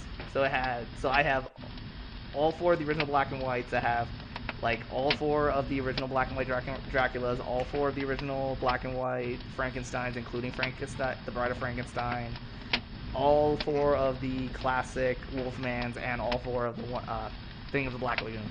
And he just gave them to me. That's awesome. And I have them all It's in my like- room. They're It's freaking like awesome. going back to what I was saying. By the way, the Yeah. actress's name is Sophia Boutella. Ah, She was like, she was a great. That was a good choice because like she Oh, yeah. played a villain in Kingsman and she was so cool. Like she had like the freaking like blades for legs and Yeah. shit. It was like awesome. She was really cool. So I was super excited to see her, and even the scenes where like she's on screen, like the makeup looks fine, but like they don't really give her anything cool to do. Like also her powers are just like kind of garbage. well, not really garbage, but like we're not really sure what she's supposed to do, really. Yeah. Like it's not really clear. They missed And the up pretty dialogue hard. is just terrible.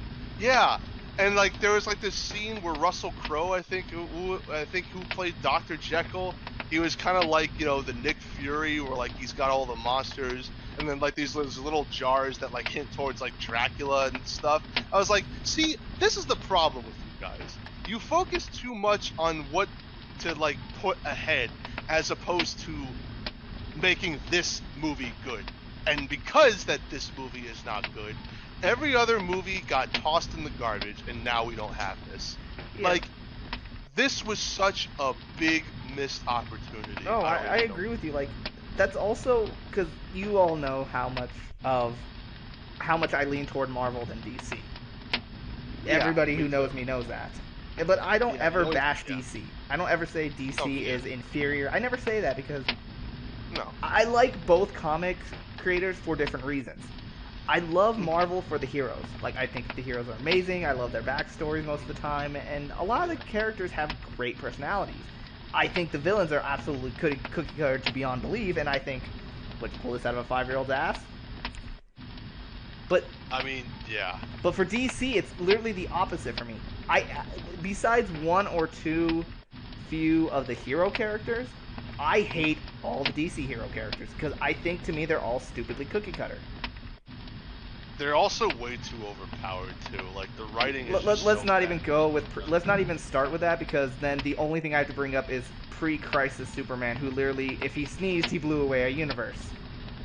Yeah, it's Superman to me was written by like a middle an elementary school kid who's jealous of your superhero, so he's like, oh, well, my superhero can do this. Yeah, That's basically what Superman is yeah, to me, like and, in those comics. to me, I think probably one of the biggest, the easiest ways for me I have that I can compare that why I like Marvel's heroes better than I like DC's heroes is I personally like Iron Man, and everyone says, Yeah. well, why don't you like Batman? I'm like, okay, it's like they're both billionaires, they both have built all their tech. Why do you like one over the other? I'm like, because Batman is really freaking stupid in my opinion.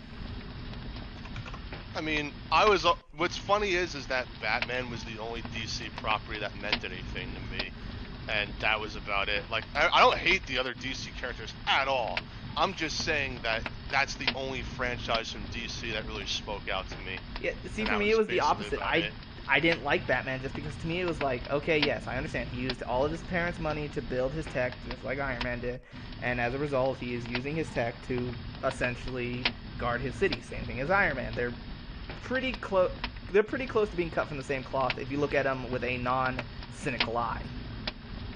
Once you go start looking deeper into it, it's like I like Iron Man's character personally because even recently, even with the new iteration of Iron Man and everything, probably in my Yeah. opinion his most defining nature is he is a recovering alcoholic. Yeah. And that actually gives a lot more to his character. It was shown in all the comics, even in the newer comics, and hell, even in Iron Man 2, it showed that he was a recovering alcoholic, and that actually pushes toward his character. And Yeah, for sure. and Batman's case is like his driving force is the loss of his parents. And my answer is, okay, so every superhero cliche ever because every superhero has to have dead parents. Give me something different. Oh yeah. But anyway, we were off topic. Yeah. Wrapping up my thing about the Mummy. We got distracted because of the Marvel it was a Cinematic really, Universe. Yeah, sorry. No, we're good. Because we were talking about the Dark Universe. Yeah, thing. which I think would have been good if they didn't try to power through it like they did. Yeah, but this was like the biggest dumpster fire they ever did, Oh, and big time. I was super looking forward to this too. Oh yeah, And, when like, you told me about it, I was hyped honestly, too. I would honestly put it like in my like top 5 most disappointing movies I've ever seen. Oh yeah. Like I was really looking forward to this because like you know how like we got like in the 70s and then 80s we Yeah. get characters like Freddy Krueger and Michael Yeah. Myers and Leatherface and Chucky. Yeah, the Like ones that all have the most become famous horror classics. characters, they wouldn't be here if it wasn't for like Dracula and Frankenstein's monster and like stuff Creature from the like Black that. Lagoon. Creature from the Black Lagoon. They wouldn't be like Yeah. I even saw like fan art of like those horror characters hanging out with like the 80s and 70s horror characters like Leatherface and Well, yeah, like it would have been Freddy, and amazing. it was would have been cool. cool. Like there was an image where like Freddy's just panicking near fire, and then Frankenstein's monster is like confronting him and says, "I told you, fire bad." Like that's so funny. Yeah, like it could have been good. It could have been. Yeah, it really could have been good, and this was such a big opportunity to introduce like the old monster characters back from the dead. Because if you really think about it, the only time we ever see characters like Dracula or Frankenstein's monster or whoever is during Halloween. And even now they're kind of forgotten cuz like they're not like now during Halloween they're still showing like like horror movies from the 80s and 70s still, which is great. which is excellent. But no one really cares about these characters except if you want to like do like your own like interpretation of like Dracula or something like that. Yeah, like it Because would have like to been me, awesome to see the those name characters. the name Dracula is more known for Castlevania than it is like for like Bram Stoker's Dracula now. Oh To yeah, like I agree with you to 100%. a lot of like big nerds, you know what I mean? But like Nobody people knows just the know nuances like of where it came people from. just know like, oh, it's Dracula, he's a vampire, and that's about it. No one cares about Creature from the Black Lagoon anymore. Frankenstein's monster, Wolfman, Yeah, Invisible like we Man. kind of just associate them with Halloween like Yeah. monsters, and that's it. Like there's nothing else. And And this movie was the biggest opportunity to bring them back, and it failed hard. Like everything about it was just stupid. Like the effects were kind of mediocre. The dialogue was really bad. Tom Cruise's character wasn't very cool. Like everything was just bad. Like everything was bad. like But yeah, that's what I got to say. and I agree with you where they try to. It's the same reason that I think a lot of a lot of companies that see what Marvel had done with the whole cinematic universe, they're trying to do that. And you know what? That can work, but you also have to remember, look how fucking long it took Marvel to do it. Mm-hmm. How many years was it from the first Iron Man to Endgame? Like something like 10 Iron years? Man came out when I was in junior high school. I Iron think Man it came out. Iron Man came out when I was a junior. So what, like Yeah. 10 years, 15 No, actually, years? no, wrong. Iron Man came out when I was a sophomore. Iron Man 2 came out junior. So it is what now, Toby? 10 years? I have no idea. Iron Man 1 came out in 2007, I believe. 2007. Oh, what? 12 years. 2007? No, wait, what? No, that's a lot. No. Iron Man didn't come out in 2007. What? Yeah, I Oh believe. hell yeah! I know for a fact it came out during that time. Time Didn't to it? look it up. 2008. Wow. Yep, I knew So it. 11 years. It took Marvel 11 years to build this universe. And companies are trying to fast forward that. And I'm like, no, that is not how you do it. If you want to do it, take it freaking slow. And that's what they should have done with the Dark Universe. They really If should they have. if They they if, should have. They should have just said, "Screw the Dark Universe. Let's just make a good Mummy movie, and if people love that, then we'll make the other monster movies." like literally this Like is if what they they could have tried done. really hard to see if people were still interested in these monsters, and it was really successful, then they would have continued it. Yeah, like literally Not that hard. just release Mummy and go. And now we wait. In fact, if you really think about it, Marvel stole from them first with their cinematic universes. Do you know how many times the classic horror monsters crossed over with each other? Several times. Yeah. Marvel, if anything, learned from them first. And they should have relearned the lesson, but they didn't. Yeah. But no, I agree with you. Like they literally should have made Mummy a good Mummy movie, and then go, and now we wait. And if people Yeah, we'll liked see it, if people like it, then we'll make Dracula. If people like Dracula, then we'll make, Creature from the Black Lagoon. then Wolfman. Now Then we're not getting it. And now thankfully, I have a little bit of hope because Universal Studios is building their third theme park in addition to the Nintendo World stuff, which Yeah. I'm looking forward to. They're building another site of that park on Epic Universe called, I forget what it's called, but it's focusing on the Universal monsters. They're bringing them back. Yeah, see? So it's like, oh, that's great, because now that they're at a theme park, that means we'll get movies based off of them again. So that's a nice sign. Yeah. Because they wouldn't just randomly build that for no Mhm. reason. They No, didn't see, have a plan for it. and- So the future's kind of bright in that. Yeah, in see, that they really need to regard, learn the but- lesson of in my opinion, what they should do. Pretend like the Mummy movie that they just made does not exist. Mhm. Start 100% completely over.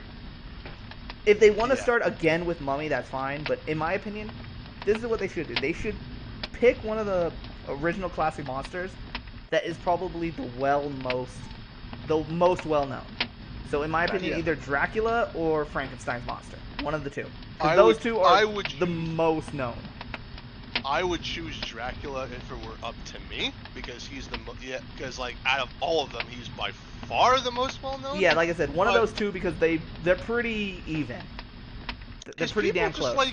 people just like vampires in general. I do. Like Dracula is Mhm. my favorite of them all because I just like vampires in general. But yeah, I would choose Dracula Yeah, too. they That's should the safest one. pick a monster that is the most well known, make a damn good Dracula movie or Frankenstein movie Yeah. or whoever monster they decide, make a damn good one, sit there, twiddle their thumbs, see how people like it, make a second one, and then maybe on the third one, if it's good, then introduce the idea of a dark universe. Yeah. Because if you try and fast forward to trying to make this universe, it's going to fall on its ass. We saw what happened with Suicide Squad, and we also saw what happened with fucking Justice League.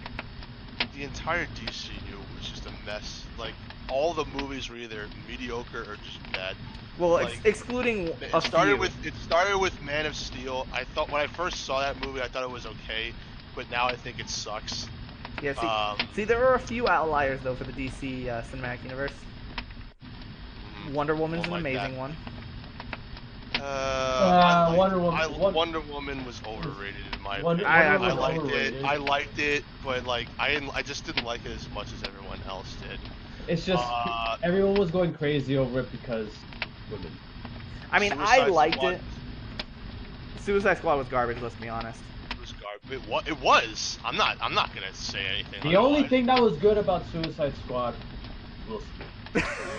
You put him in anything, and he's Batman good. versus Superman is the crowning achievement of shit, in my opinion, because like, not only did that movie not impress me, and I think it stinks, I legit think it's the biggest disappointment in comic book movie history. Oh yeah, big time. Because like, Batman even more so and than Superman Hulk have crossed over several times, but never, I don't think they've ever crossed over on the big screen.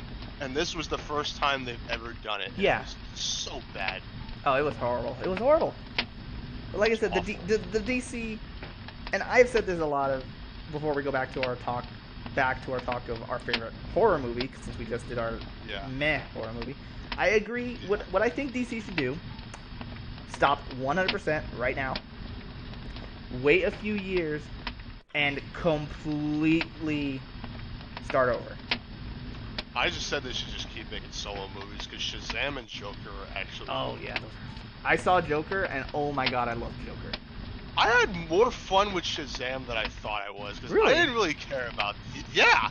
Like, I mean, I thought the movie was going to be okay, and I didn't really care much for the character, but like, I had a lot of fun watching it. Yeah. I really did. Huh. It was a DC movie that felt like a Marvel movie.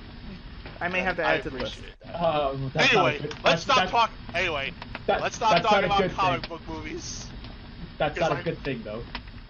Okay, we'll come back to comic book movies in another podcast. Anyway. Yeah, like we're going off topic again. Damn it! This is a problem. Anyway, okay, so since me and Toby have we do have the same man movie, and you have a completely different man movie. What is a horror movie recently or old that literally made you go, "Holy fuck, that was amazing"? That's a good one. Thinking horror movies nowadays are actually good. That's a good one. My closest one is Us. There's nothing. There's nothing. Everything else is just. Okay. No horror movie nowadays. I personally think otherwise, but that's fine. Well, you're more of the horror movie buff than us, so. Yeah. Like, I mean, I saw It Chapter 2 this back in September. Mm-hmm. It was like it got mixed reviews from people, both like critically and also from the general audience. I personally liked it because it was like goofy horror fun. I liked it because like you can't have a movie about a killer clown without good humor. I'm sorry. I mean, it is true. You just can't do it. Okay, and Toby, you said Us for you? Yeah, I didn't watch It Chapter 2. Huh. Oh, you know what's a horror movie you guys should check out? It's called Don't Breathe. Don't Breathe. And I've heard about that. Yeah, it's basically about these like degenerate teenagers who like need a lot of money. And they tried robbing they tried robbing a blind guy. They try and rob this guy, and the problem is that he's blind, so they think stealing from him should be really easy. But the problem is that his hearing is super good, and he knows his house to the back of his head. So like the entire movie is them being trapped in this guy's house, and like he uses like the environment and stuff to try and just hunt them down and kill them all. It's pretty crazy. Like, I really do like it. It's a pretty interesting concept for a movie that I haven't seen before. Like, And like, not to give anything away, but as the movie goes on, there's a lot of like twists that really make you think who the real bad guy is. It's really kind of crazy. All right, I'm gonna add that to the list. Now, I'm an outlier I on would this go one. check that out. I would go check that out if you're interested. It's pretty good. Yeah. Now, I'm an outlier on this one because you all know I'm not a giant fan of horror movies. They're probably one of my least watched things, so I don't have a lot of way or say in this conversation on this part. But you know what movie I actually did think was really, really good? What's that? Scary Stories to Tell in the Dark. Man, I wanted to see that. I was talking to my friend about that movie, and she said it was really good. It was really good. I was thinking about checking it out. It was really good, and me personally, I like a lot of the. I don't like jump scares because I think they're cheap, and I don't really like what Friday the 13th and the Freddy remakes were that a lot of good horror movies have, and this was actually a really good one. And who was it that he either produced it or directed it? Guillermo del Toro. Yeah. Oh my God, he did such an amazing job.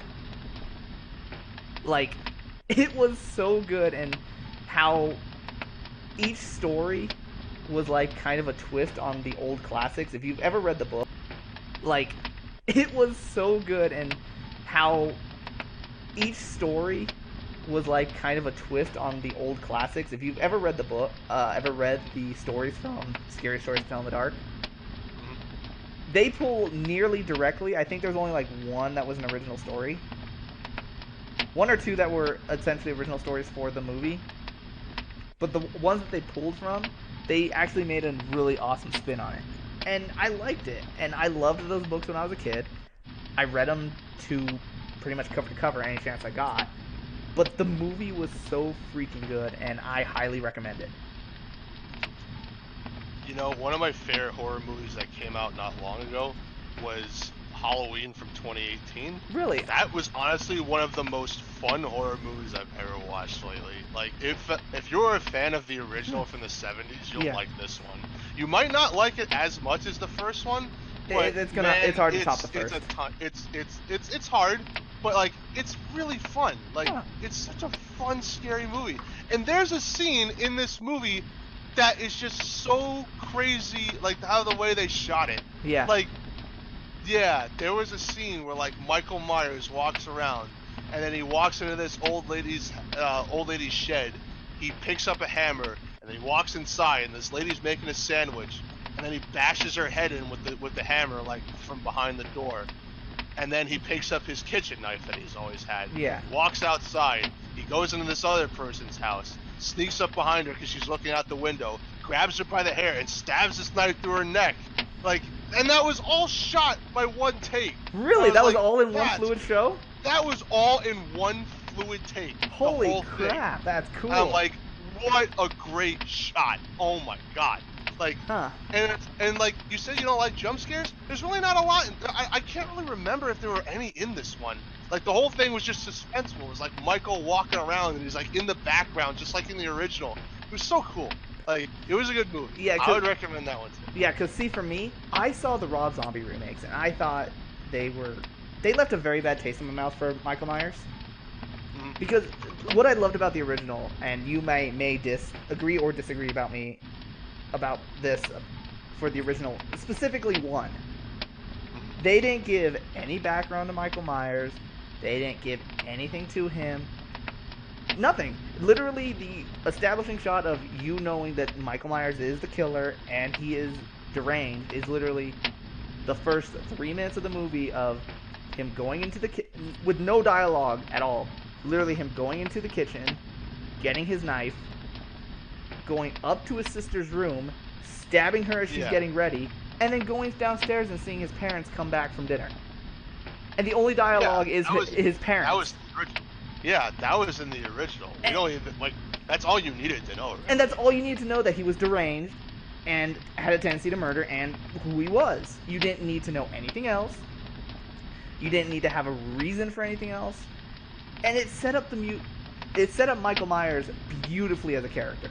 And then the Rob Zombie remakes, they made such a stupid stretch to try and made him be like this is why he's deranged. It's like his mom's a stripper, his dad's drunk, and his sister's a whore. It's like, I was always fine with the fact that Michael like killing was just such a big mystery.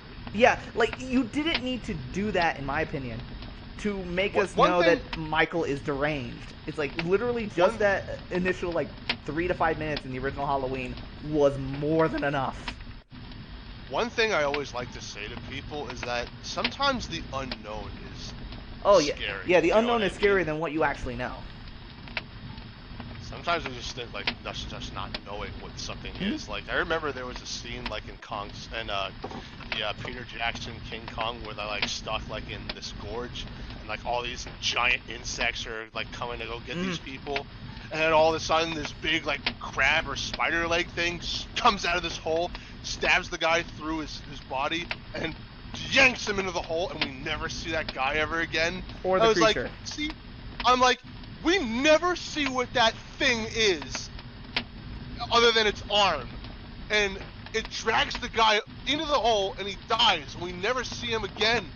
It's so like, what is that thing? You know, that makes you say, what is that? You Oh know, yeah, and it's just like it's just the fear of not knowing that it could be anything. yeah, and like I agree with you, and that's why I loved the original Mike. I love the original Halloween, and when I saw the Rob Zombie remakes, it left a very bad taste in my mouth. That's why I didn't go see the new one because, Yeah. like I said, the first one was such a beautiful execution in little to no dialogue, just of showing you who Michael Myers was, what he's capable of, and what he can, and everything that you need to know about him in a very short time.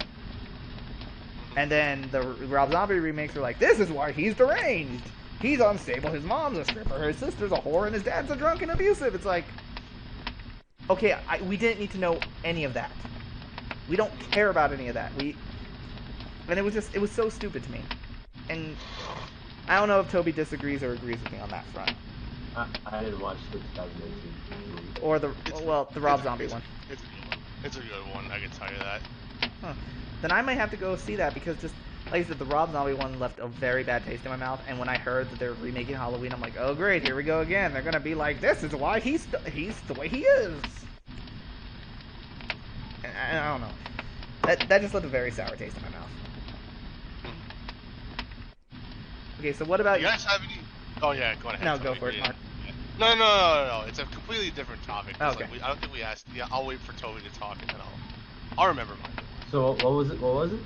Since you don't have since you don't have since you don't have a recent good horror movie, what is your favorite horror movie? Favorite horror movie? Yeah.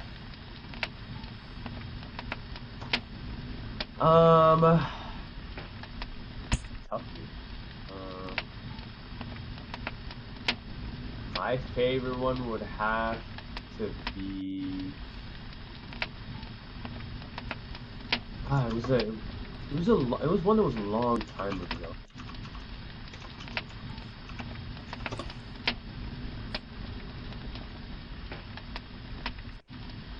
Oh shit, I haven't even looked at chat. Yeah, I remember. I saw this when I was a kid, Yeah. and it was actually one of my favorites because of the twist ending it had. Okay. It's Shoot. called Cry Wolf. Cry Wolf. Yeah, it's Okay, called let's Cry hear Wolf. about it. So basically, it's about students in a college or boarding school, right? Mm-hmm. Where one dude pranks a girl and she didn't like it. Okay. And I don't know. I'm not sure if she died because of the prank or something. I don't remember. It's a movie long time ago, bro. It's literally old ass movie. Okay. And so now the school is tormented by this slasher, this killer, right? Mm-hmm. And so it starts going around killing everyone who was around that day of the prank. Okay. And so the one kid who pulled the quote unquote prank, right? Yeah. Is like starting to have a mental breakdown and trying to like survive and help others survive. Yeah. But then in reality, the killer was also a prank from the other students. Okay. But because the kid was having a mental breakdown, he killed the teacher he suspected who was the killer. Oh shit. Yeah. That sounds dope.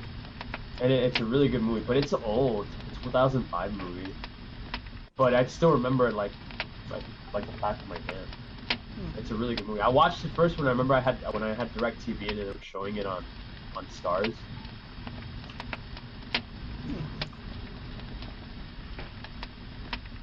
Hello? That's interesting. Yeah.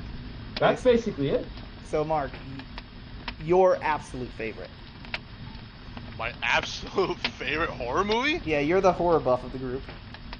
Oh man, that's such a hard thing to ask. I know it's such a hard thing to ask a horror buff. Like it's not really like a broad statement like asking me what my favorite movie is. But Like, specifically I don't know horror why, but movie. it's still.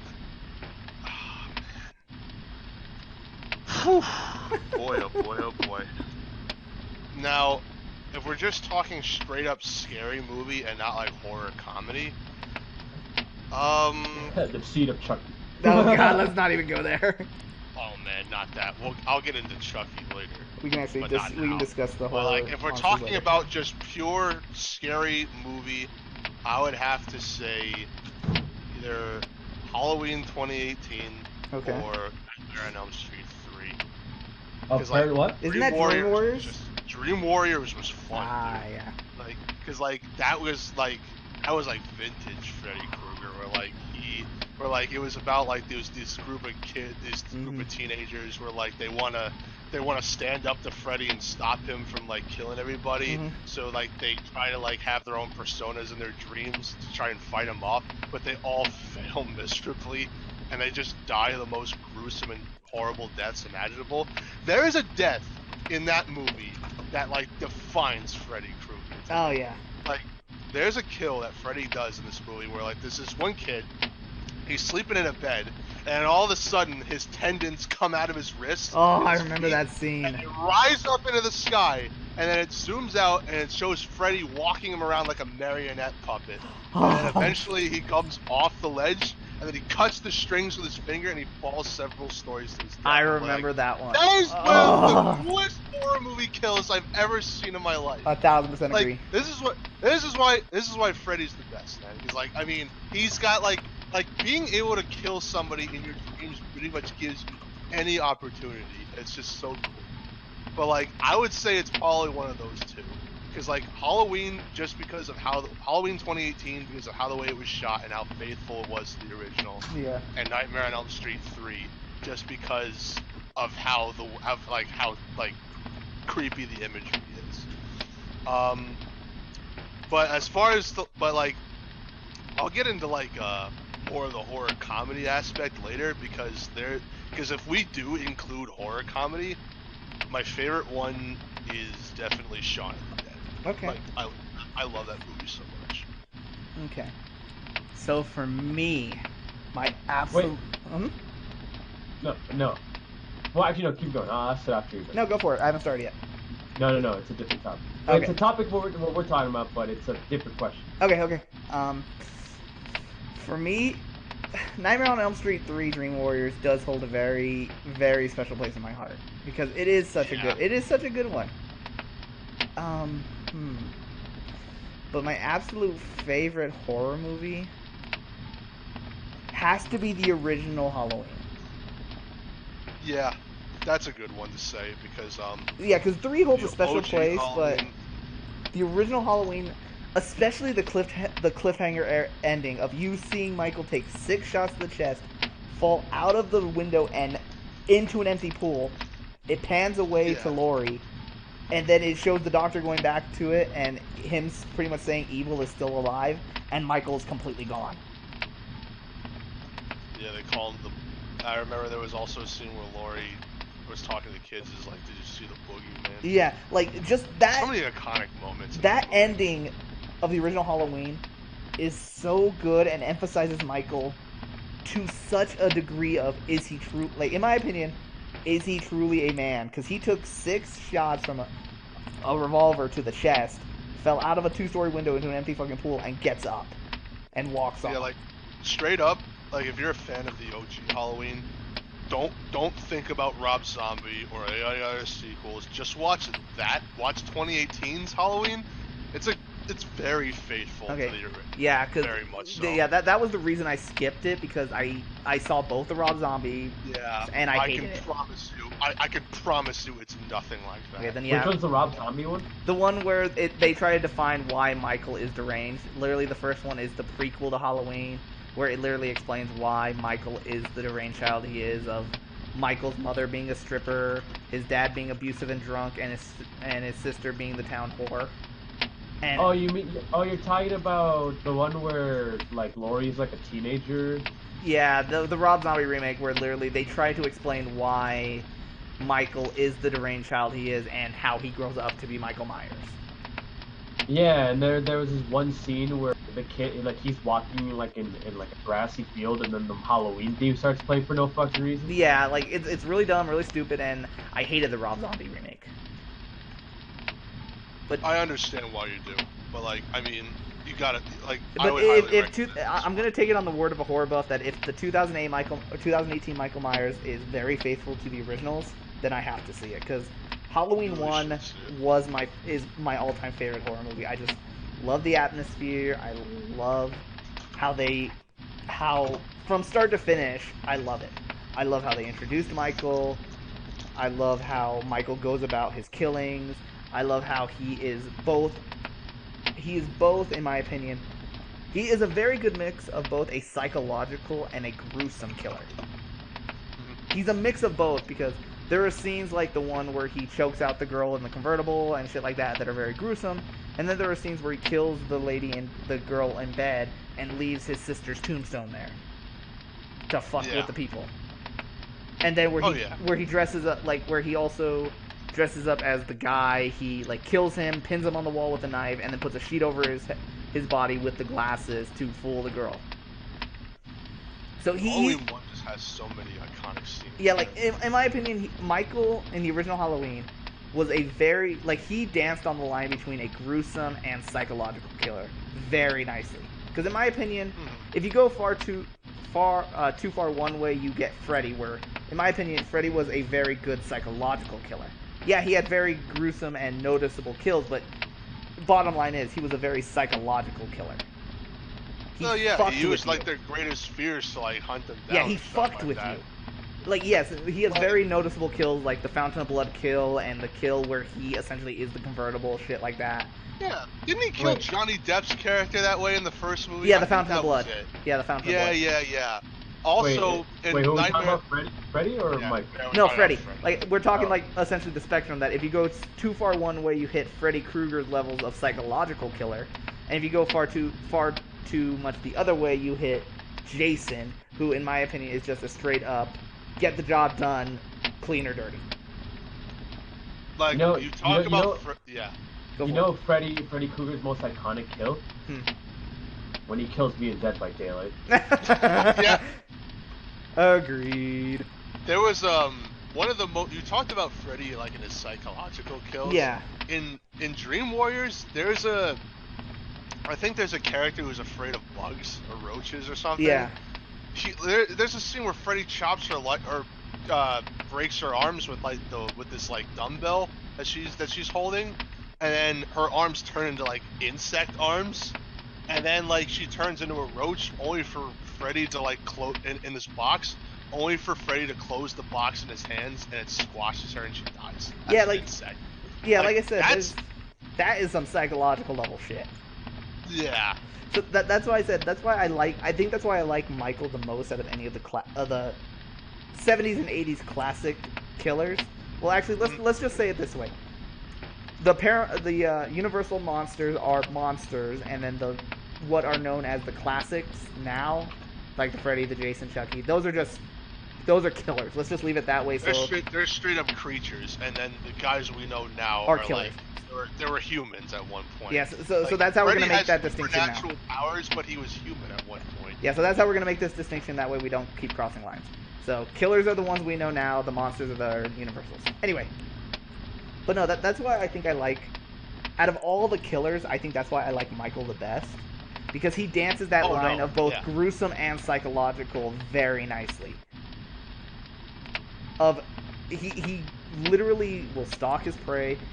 And probably the one scene that made me literally so fucking scared of Michael when I was younger is, remember the scene at the school where Lori, the little kid that Lori's gonna end up babysitting later on down the line, runs into Michael, and Michael just kind of pats him on the head and lets him go. Yeah. That scene gave me such chills back then, because Why? because most people know Michael as this gruesome, soulless, no conscience killer, and then this little kid literally runs into him and he just pats him on the head and just pushes him out of the way to walk past him. And you can see the fear in that kid's eyes when he does that, and Michael's just like, pet, move. And you're just like, what the It's one of the few scenes that it shows Michael's humanity. And that's kind of scary, to me anyway. I don't know about you, Mark, but that, to me, that's kind of scary. Oh yeah. For sure. That this killer that they painted to be so soulless, so not concerned with life or anything, to the point where he killed his own sister. And he was put in a mental hospital at that such young of an age, and that even the doctors themselves declare him as evil incarnate. Oh yeah. That seeing him have just that sliver of humanity is so scary to me. Oh yeah. Because Definitely. they could have done they could have literally had Michael kill the kid on the spot, and no one would have batted an eye. Nobody. But literally just that one scene of him going, "It's okay, child," essentially, is like, holy fuck. It sends chills down my spine. So if any of you guys have another topic, you can say it, but I've got one if you want to hear it. Yeah, go right ahead. Yeah, go for it. Favorite horror movie guilty pleasure. Oh, horror movie guilty pleasure. Because it's technically not good to some people, but it's still fun nonetheless. Because man, I got a few of them. It'll have to be. Okay, can we throw horror comedy into the mix? Or Yeah, is it strictly horror movies? No, because like there's some in there that I could talk about. So yeah, go ahead. Okay, for me, Freddy. Oh wait, no, hold on. Go for it. Jason Takes Manhattan. Oh, Jason Takes Manhattan. Isn't that Is that the one where? 5? Is Isn't that the one where Jason? Is that the one where Jason punches somebody's head off, or am I thinking of a different one? No, I think there was a Friday the 13th where Jason punches someone's head off. I'm not sure. I think that's either Jason Takes Manhattan or Jason in Space, one of the two. It definitely was not Jason in Space. Then I think it was Jason Takes Manhattan. Because he was. It might have been because Jason was in a city like during that. Then it's scene. probably Jason Takes Manhattan, which is the 5th one, if I remember correctly. It was so stupid, but so funny. I loved it. Okay, so. Okay, so for mine, first one I'm thinking of is Child's Play 2. Like, I mean, can see that. I get that. I get that the Chucky movies may be goofy to some people, but like, it was actually Child's Play 2 was actually a fun movie. Is it Child's Play 2 the one where? What's the kid's name? The main kid. Andy Barkley, yeah. Yeah, isn't that when Andy's in the military? That's the third one. Yeah. It's the third one. Yeah, the third one is where it's essentially he grows up and then Chucky gets the design of what we know him as now. The second one was cool because it had a lot of like kills that Chucky did in that movie that are really memorable. Like the one where he kills the teacher with the fucking yardstick, and there was, and also Child's Play 2 had like the best climax because like it was at the Good Guy doll factory. Yeah. With all the Chucky dolls everywhere, and like there was a there was a guy that was working there who Chucky kills. He gets stuck on the conveyor belt, and then like, these doll eyes jam into his skull because of like he's stuck on the machine. And they come up, and then there's like these doll eyes, and they look really scary on him. I was like, that's such a cool kill for a movie like this. Like, I had fun with it. Like it's goofy, gory fun. Yeah. Like that's what I like. That's what I liked about it. Like that's one of my guilty pleasures. Okay. Another one I had was this Netflix exclusive movie called The Babysitter. It was basically like MTV meets like, you know, scary movie stuff. Oh god. It was fun. Silly. It was fun. It's silly fun. It's great, and it stars what's her name? What was her name? Hold on. Her name was on the tip of my tongue. Oh, Samara Weaving. She was on Ash versus Oh, Evil yeah. Dead. Yeah, and like the plot's really fun. Like it's another one of those like funny slasher movies, kind One of of those like silly dumb movies that exist but shouldn't really exist. yeah, but it's fun and that's all I needed to be. I had fun watching it, so I mean Okay. I guess you could put that there. What are you? For me, I actually have 3 that are all pretty freaking similar. Mm-hmm. They all, like, this list can actually fluctuate for me, but I love all 3 of them very close to my chest. Mm. Okay, the first one is Freddy vs. Jason. Oh yeah, It had so many stupid kills and so much dumb shit that I couldn't help but smile the whole way through. I loved it. It was so Yeah, stupid. and I think I think I might know why because the actual Freddy versus Jason stuff was fun. Like it's so stupid, but it's It was so so stupid stupid that and it's fun. funny. Like the fucking part where like Freddy just starts knocking Jason around and it's making dumb pinball noises. Oh yeah, I remember that The one. scene I I was love. like, what the fuck is this? There's one scene I love so much. Well, there's 2 scenes I love so much there because they're so stupid. But like I said, I couldn't help but smile ear to ear watching the whole thing. The scene where it's one of the characters that are caught in the crossfire Mhm, goes up to what I believe it's a he. It's been a while since I've seen it. Where he thinks it's another guy macking on a girl. mhm. And he grabs the guy's shoulder and he turns it and it's Freddy kissing the corpse of his girlfriend or whatever. And it Yeah, freaks him the fuck out.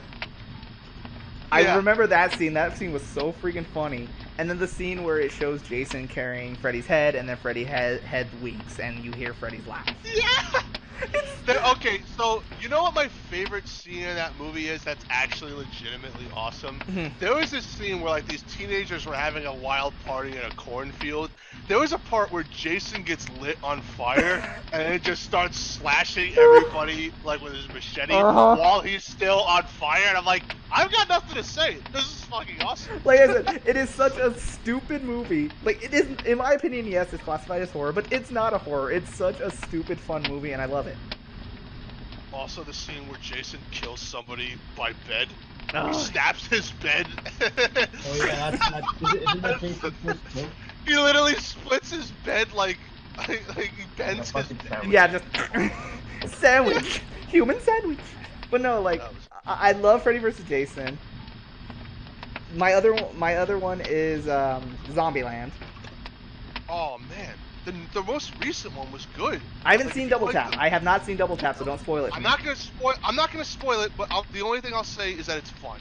If you like the first one, Oh, I you'll like love the this original. one. See, Yeah, I you'll loved love I this. loved Zombieland. It was so stupid, and it was a fun, cynical take on the zombie apocalypse. Oh yeah. And then my final one that's a very guilty pleasure to me is Evil Dead 2. Mm, yeah. Like, it's such a cult classic, and probably nowadays it's no longer a cult classic with Ash being introduced into Dead by Daylight, and then Ash having that, what was it, HBO or Netflix or whatever special that lasted for 4 seasons, Ash versus Evil Ash vs Dead. Evil Dead. But back in Yeah, the it's on day, Netflix. I watched a bit of it. It's fun. is it on Netflix or is it on something else? Yeah. Oh yeah, it's on Netflix. That's how I saw. Yeah. Well, that's how I saw it. But yeah, like, back in the day, like, it was, the whole Evil Dead series was such a cult, had such a cult following. It was so good, and I loved it. But now with media and everything, I would consider it no longer a cult classic.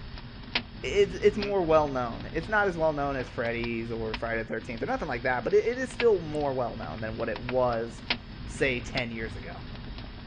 But I Yeah. always see myself going back to the original trilogy, specifically Evil Dead 2. Now I have a topic, unless anyone else has anything to say on this one. You can go ahead. I don't have anything. Who was okay? We're not doing a. Who is the killer that probably scared you the most? Oh man, like in general or like when I was a kid? Because like Let's go with the okay. Let me not the one who scared you the most, but the one that probably stuck by you the most, and that just their motif stuck by with you the most. Wait, what? What was it? The killer that either scared you the most or stuck by you the most. Man, How that's about such how a- about how about this one? A scary movie that has uh that traumatized you. Okay, we can do that. We can do the movie that traumatized you and then the killer that scared the fuck out of you. Because I'll tell sometimes. you one movie. I'll tell you one movie that traumatized me. Go for it. Splice. What? Splice. You ever seen Splice before? Mm-mm. Oh boy, if you want to see it, you're in for a big surprise. Never heard about it. Oh jeez, dude. Well, tell us about it. You're the one who brought it up, and I've never heard about it. Have you, Mark? Mm-mm. All right, this is one neither one of us have heard. Um, honestly, I would tell you about it, but it's really hard to explain. It's one of those movies that you're better off experiencing it than having the Cliff Notes version. Basically, All right. Well, I'll have basically, to add it to your list. I really don't know how to explain it. But it's such a fucking weird movie. It's a horror movie. It's so weird and like the ending traumatized. Let's just let's just say that the main villain thing The is main an antagonist, experiment yeah. that is an experiment that this couple created. Basically, Huh. they create. I'm just gonna tell you this. Basically, a couple created a type of species that they raised as a daughter, right? Mm. Okay. And at the end of the movie, it changed from female to male, Okay. and I'm just gonna tell you anyways. It basically raped Oh the wow. mom And what's this movie called? and Splice? Splice. Huh. Okay, I'm gonna have to add it to the list and watch that because that sounds interesting. I'm I'm pretty surprised none of you watched Yeah, that I've movie. never heard of that That movie. movie's very notorious for being so fucked up. Huh. And I've known about a lot of fucked up shit, and I've never heard about it. Yeah. All right, well that's a new one for both me and Mark. All right, Mark, what movie traumatized you? Well, as a child, Chucky. I would either say Child's Play or the original It miniseries because like the remake didn't exist yet, Yeah, obviously. the essentially made for television series or whatever. The Yeah, what? The because what? like Yeah, because it was it the was originally made for television. The yeah what? it was Oh, made for It. that was the original one that starred Tim Curry. Like oh yeah. Yeah, it was made. like It was originally made for that first television. aired in the '90s, and like all my friends like when we were younger were like talking about how scary it was because the clown was Hmm. scary, and he freaked me out when I was a kid. And I remember I saw like back when Seed of Chucky was coming out, and I saw Chucky's design at like a movie theater, and it just freaked me the fuck out. It was this design where he had like all the stitches on him Yeah, yeah. and stuff like that, and his hair was a little messed up. Which is weird, which is kind of ironic when you think about it, because Seed of Chucky was a fucking joke. Oh yeah. Like, it was probably like the least scary Chucky movie ever. This is more comedy than anything. Yeah. Yeah, Now for but like, me, I oh, go mean, for it. yeah, but like that's for me, I guess. Now for me, it was. This goes back to this goes back to when I was a kid, probably like 5 or 6 years old. Mhm, The movie that traumatized me was mhm. actually Child's Play 2 Oh yeah. because Hmm. it was the first horror movie I ever seen, and I didn't mean to see it. My uncle had me at the time. He was babysitting me, and Yeah. he had at the time the Super Nintendo in his room, Hmm. and I was little, and we had just gotten done watching something in the living room, and he went to go take a nap, Yeah. and my aunt was watching me at the time, and I asked my aunt, "Hey, can I go play the Super Nintendo?" And she said, "Yeah, just go ask your uncle." So I went in there to go ask him if I could play it. Well, he had Hmm. passed out, and he had on Child's Play 2. Yeah. And when I went in there, I went to go ask him if I could play it, but he was asleep, so I turned and was watching the TV. I didn't know what was playing at the Hmm. time, and I was watching it, and the scene that was burned into my eyes was, funnily enough, the kill scene that you said, the eyeball. Where he beats the teacher with the yardstick? No, the Oh, the eyeball uh-huh. thing. Okay. That was my first experience to Chucky, and it scared the ever living crap out of me. That was near the climax too. Holy crap.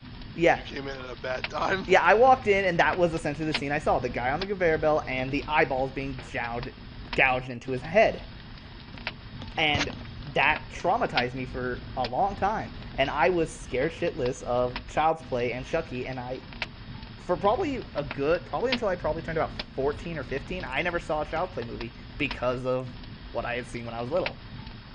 I think I used to be afraid of Chucky when I was little until I saw Seed of Chucky. Yeah. When I saw Seed of Chucky, I was just like, wait, Chucky isn't scary. Yeah, see, for me, it was just me growing Mark, older. you remember that Fairly Odd Parents episode? Hey, he's not scary. He's funny. that was basically me for fighting Chucky after Seed of Chucky. Yeah, see, for me, it was... I just kind of grew up. It was kind of like a thing where it traumatized me when I was younger, and I just never saw any further Child's Play movies. But then as I got older, I was like, wait, Chucky's like 2.5 feet tall. Literally one good punch just sends him all the way the fuck across the room. Yeah, but that dude is cunning, though. Oh, I know he is, but my mind was just like, literally one good kick just sends him skyrocketing. And he's made of plastic and cotton and fabric. In reality, he was all literally flesh. Oh, I know, but it was still like I was like, so as I grew older, I no longer feared him, but literally my very first experience to Chucky was the climax of Child's Play 2, which scared the crap out of me. So that was probably the movie that traumatized me the most, and then eventually I grew over it, but that one did traumatize the fuck out of me. Hey, he's not scary. He's funny. Okay, so now what killer stuck with you the most? Freddy. He's the most iconic killer in my opinion. Who? I know that's a very divided opinion amongst people. Everyone has their own favorite, but like I always said that Freddy has like the coolest power like ever. It's also he just attacks your dreams. Killing you in your dreams, you could literally do anything with that. Oh yeah. Like the ideas are just limitless. That's why there were so many Nightmare on Elm Street movies. Oh yeah. I just wish that they were better written. What about you, Toby? Who was the killer that stuck by you? The killer stuck by me. It had to be Jason. See, this is where I'm gonna go forward a little bit for me. I love Michael, and I probably think he's probably one of my absolute favorites because of how he danced the line of both gruesome and psychological. But for me, the killer that actually has to stick with me the most is Jigsaw. Oh, yeah. I guess we should talk about Saw, shouldn't we? Saw's only good up to 4. To be honest, I was never really into Saw because, like, my friends in high school were, that liked horror movies, but I'm just like, these movies are too gory for me. Well, like, they're not. Really just gore they're porn. They're not horror movies. Like people just mislabel them as horror movies. They're suspense. No, they're thrillers. They're thrillers, Yeah, true. I guess. They're thrillers. It's literally just gore porn to me because, like, I mean, like. Yeah, I agree with you. Like, to a degree, it gets to that point. It gets to that point in 3, I Saw think. 4. No, after Saw 4. Yeah, 4. I agree with you on that one. After Saw 4, it just became how Saw much blood 4, can we put on the screen? After Saw 4, it just starts getting like horrible. It's terrible. The franchise just starts dying. Yeah. I have you seen any of the Saw movies, Mark? I think I saw one of them. Which one was it though? I can't really remember. Give us a kill, and I bet you we could label it. I remember there was a scene where like where Jigsaw was dying of cancer and he was in a bed, and then Amanda sticks like the trap on this person's head. Saw 4. No. I think it was. No. Or was that 3? Or was it 3? I think it was. 3. I think it was. Was the 3 shotgun? I saw. Was the shotgun color 3? Yes. I thought that was 4. No. What was 3. the one with the shotgun carousel? Because like there was one. The shotgun carousel. Shotgun carousel was 6. like I don't know if Saw 6 was bad or not, but like I saw that trap in a video clip, and I was like, you know what? That's actually pretty creative. Like a shotgun carousel where like, Or like you have it's to like choose the people who live and who dies. that's 6. Like I have to admit that part was pretty cool. I have to admit. You see, for me, Um, I'll go for it. I would say, Mark, I would say give Saw a chance. Watch, even though there's a lot of gore, just try to like try to ignore it. But Just watch. ignore somebody hacking their limbs off to get a key. No, to just the ignore the fact that there's so much gore. Yeah, I know. But watch 1, 2, 3, and 4. Yeah, I promise you that they're so good. 4 is my absolute favorite. Yeah, see, for me, I like 2 the most.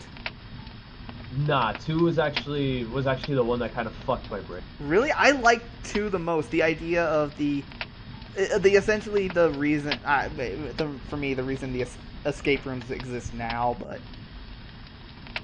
but no, like 2 is my favorite. I don't want a Saw escape room. Well, no, essentially the premise of 2. It'll just be Dead by Daylight and.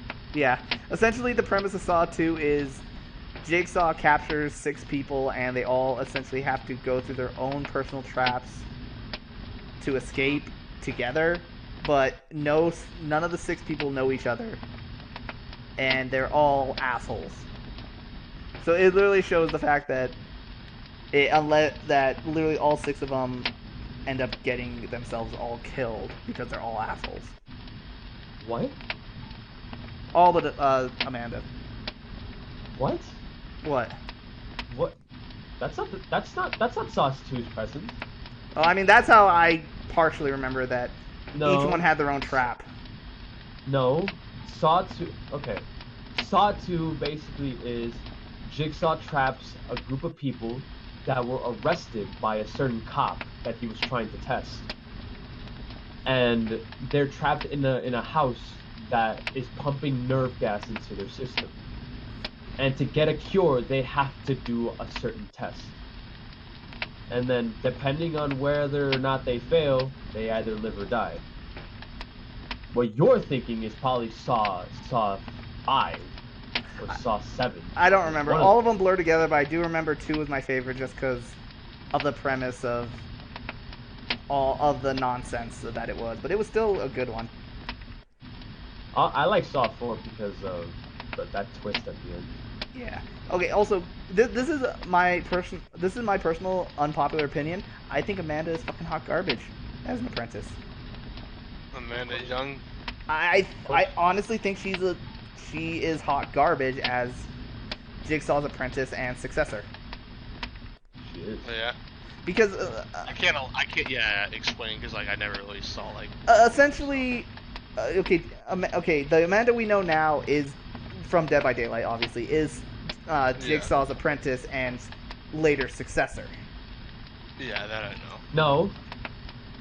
Well, she was his. She was Amanda never became her. Amanda never became his successor. Oh, she was just his apprentice and was going to be her successor until she disappointed Jigsaw, and then Jigsaw found a new successor.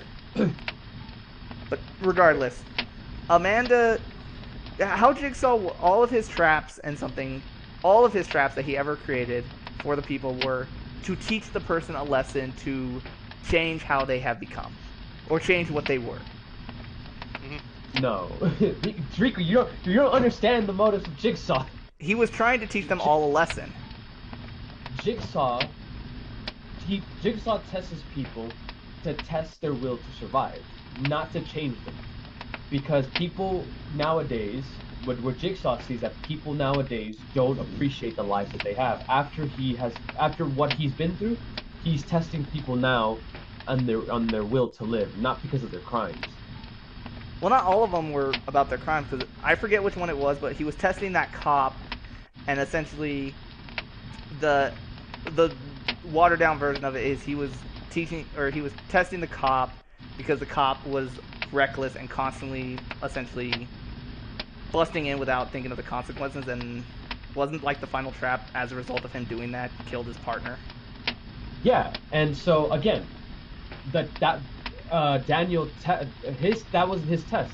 The test was for the people who were in the traps, testing their will to survive, what they will do to survive. and that's why that's why that happened. They were willing to kill this dude to survive. Yeah, but like but regardless, Jigsaw was testing them, but there was always a way out. There was always he was essentially, like Toby said, making them fight for their lives, and if they were willing to do it, you escaped. Amanda, on the other hand, all of her traps essentially never gave a person that chance. Probably the one that Amanda made that is the most notorious for pointing at the never given a chance was the Iron Angel. The Iron Angel trap. Do you remember that one, what? Toby? The what? The Iron Angel, the one where the detective or something, the female detective had those. You mean the angel trap? Yeah, I call it the Iron Angel.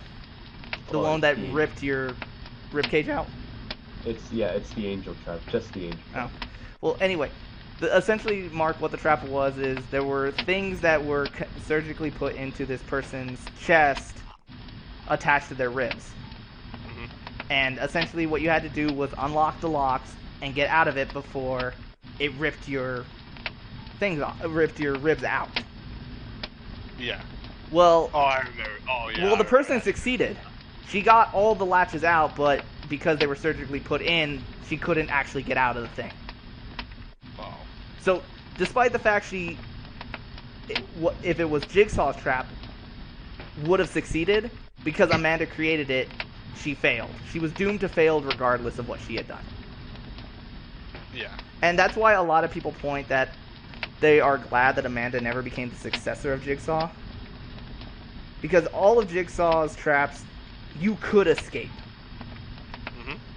Every single one of them you could escape. You couldn't escape cleanly, but you could escape. 90% of Amanda's traps, you couldn't. So basically, she was. Yeah, I think. Wasn't there a scene where like Jigsaw gets like upset at her for like making her traps like Unescapable. inescapable? Yeah, Because like Jigsaw is supposed to be testing their yeah, I lives think or that was whatever their will 4. is. I believe that was 4. That he pretty much said that. If I'm not mistaken. That he It's pretty 3. much. Oh, was it 3? It's 3. Yes. Yeah, where he pretty much, because he picked Amanda to become his successor, but then after he realized what Amanda was doing, he realized that she was not going to be a good successor and picked somebody else. Mind you, I stopped watching after 5, I believe it was. Mm-hmm. Which was the one, Toby, that the guy essentially had to go through and let go of his son. 3. Was it 3? Yes. That one was weird to me. I stopped probably watching after 4. I watched all of them, but I only liked it up to 4. Yeah, see, but like, I don't know. I like Saw for what it was, but just I kind of agree with Mark that yeah, they can be a gore fest, but 1 through 4 are good. Yeah. After 4, not so much. Yeah, I would say give 1 through 4 a chance, Mark. Okay. I forget that there's like the gore there. 1 is probably the slowest. The first Saw. Yeah. 1's probably the slowest. But it was still good. 2 was probably my favorite, but just I didn't like. I'm glad they didn't allow Amanda to become Jigsaw's successor, because I think if she did become Jigsaw's successor, Saw probably would have went completely off the rails, in my opinion.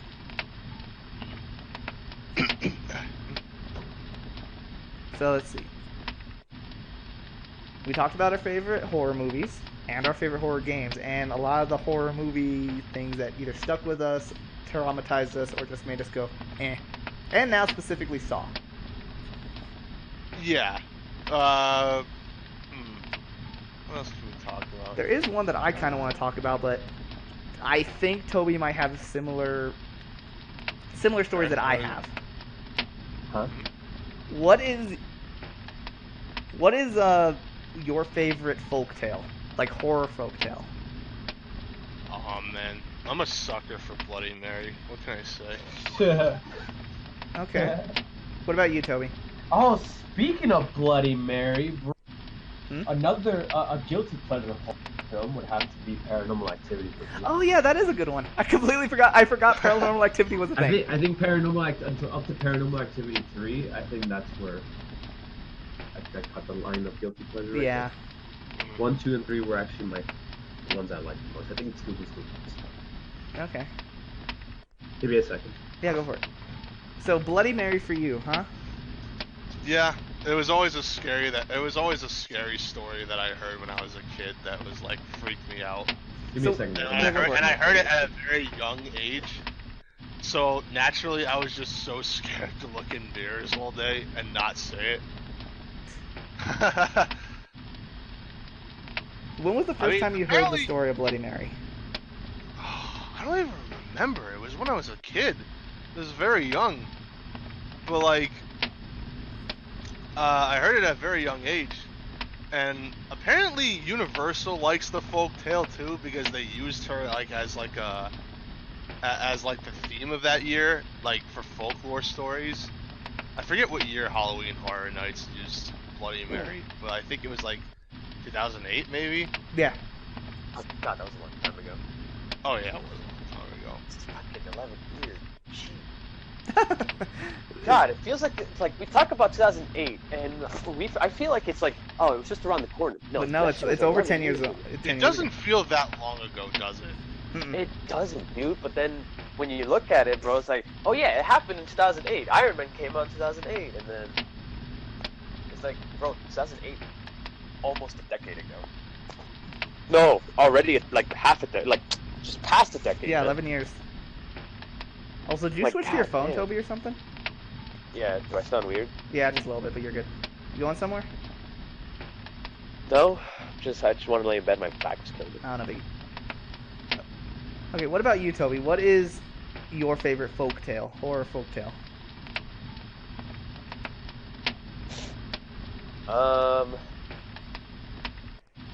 Honestly, Mm-hmm. yeah, I'm just gonna go with like the answer that you should probably know. It had to be La Llorona, bro. Yeah. Do you? I just feel like I just feel like that's an interesting, Yeah, it's a interesting classic. folktale. It's a really big classic, especially in the Hispanic Oh, community. big time.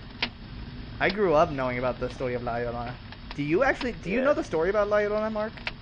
I don't. Oh, I you only don't heard. know the story of La Llorona? Well, No, Mark nobody. doesn't. Mark isn't part of a Hispanic family. I mean, that's true, but being around both I have so many Hispanic friends in Yeah, Florida. being around me and you, dude, he but should none know of the them ever story. talked to me about this. Okay, do you want to take this It's one, be- Toby, or should I? You should take it. Okay, mind you, this is a folktale, so depending on whose family you heard it from, this can change between story to story. Yeah. Essentially, the story of La Llorona is the story of the weeping woman. That's essentially what La Llorona translates to. Uh huh. It's the story I heard. Now, Toby might have heard a slightly different one. Is this woman was in a village during the time of Spaniards and everything like that. She was in a village, and this gorgeous Spaniard came up and wooed her, Hmm. and they got married and they were in love. Well, she had produced Yes. twins, one girl and one boy, Yeah. and as a result, the Spaniard no longer loved her because of how she looked now, because after having children, your body changes, blah, blah, blah. Hmm. And he left her and essentially wedded another woman from that same village who was now considered the most beautiful woman. Yeah. As a result of her husband now leaving her, she took both of her kids down to the local river and drowned them both in a fit of rage, because she believed that they were the reason that she lost her husband. Then afterwards, after her fit of rage, she had realized what she'd done and had cried and cried and cried at the riverbed and died at the riverbed. And the folktale goes now that that La Llorona now walks riverbanks, arroyos, all that stuff, seeking for the kids that she had drowned. And the folktale is that if you're out at night and you hear a crying woman pleading you to come to her, mi mijo, come to me, don't listen and go the other direction, because that is La Llorona, and if she gets you, she will drown you in the river. Oh. And that is a folk tale that has spanned Hispanic communities forever. Mind you, that is the story of La Llorona I heard. I don't know if Toby's is any different. But my version is pretty practically similar, but except for that ending part, like it's only when you're close to like water, like riverbanks and all that. Yeah. If you start hearing a weeping woman, like not even if like a woman is pleading at you, if you just hear someone like a woman crying near a riverbank, you need to turn around quick, or if you get closer, that's it. Yeah, It's over for you, see, bro. the variant I heard is that she doesn't cry. She pleads to you. She'll say mi mijo or mi mija, which means my little boy or my little girl. She'll say mi mija, or mi mijo, come to me. And if you go to her, she No, will kill you. See, that's the variant I heard. nah. The variant I heard was that she's crying, and then because she's crying, people go up to her to make sure she's okay, and then Yeah. See, like I said, it's a fuck. folk tale, so like I said, depending on the family you heard it from, it will change from time to time. Now you want to know the horror folk tale I know that's fucking creepy? The What? K rule. You get too close to K rule, he just spikes you down to. Yeah, that's when I play him, right, Toby? The... Okay, there was something. There was a topic that was on the top of my head, but what was it? Okay, you know how there's like a million zombie movies now? What's your favorite one? Oh. My personal favorite one is Shaun of the Dead. I love that movie. It's my favorite horror comedy. I love the actors in it. I actually met one of the main actors in it, Nick Frost, at SuperCon, and he was awesome. when? This year? Yeah, he was there. He was there this year. I met him. Oh shit, I didn't He was know. really cool. He was really cool. Uh, yeah, I got his autograph for my sister because like my sister and I both love this movie so much, and she thought it was just so cool that I got her that for her birthday gift. Nice. Because both of us were born in August, Yeah. and the con was in July, so it was perfect. Nice. So I only had to hold on to it for a month. Um, yeah, it was just an overall just a fun zombie movie. And it was a zombie movie that didn't feel like every other one. It felt like it was its own kind of like own kind of thing, you know. I really liked it. What about you, Toby? What was your favorite zombie? I'm trying to find it. Oh god, which one? I'm trying to find it. Uh,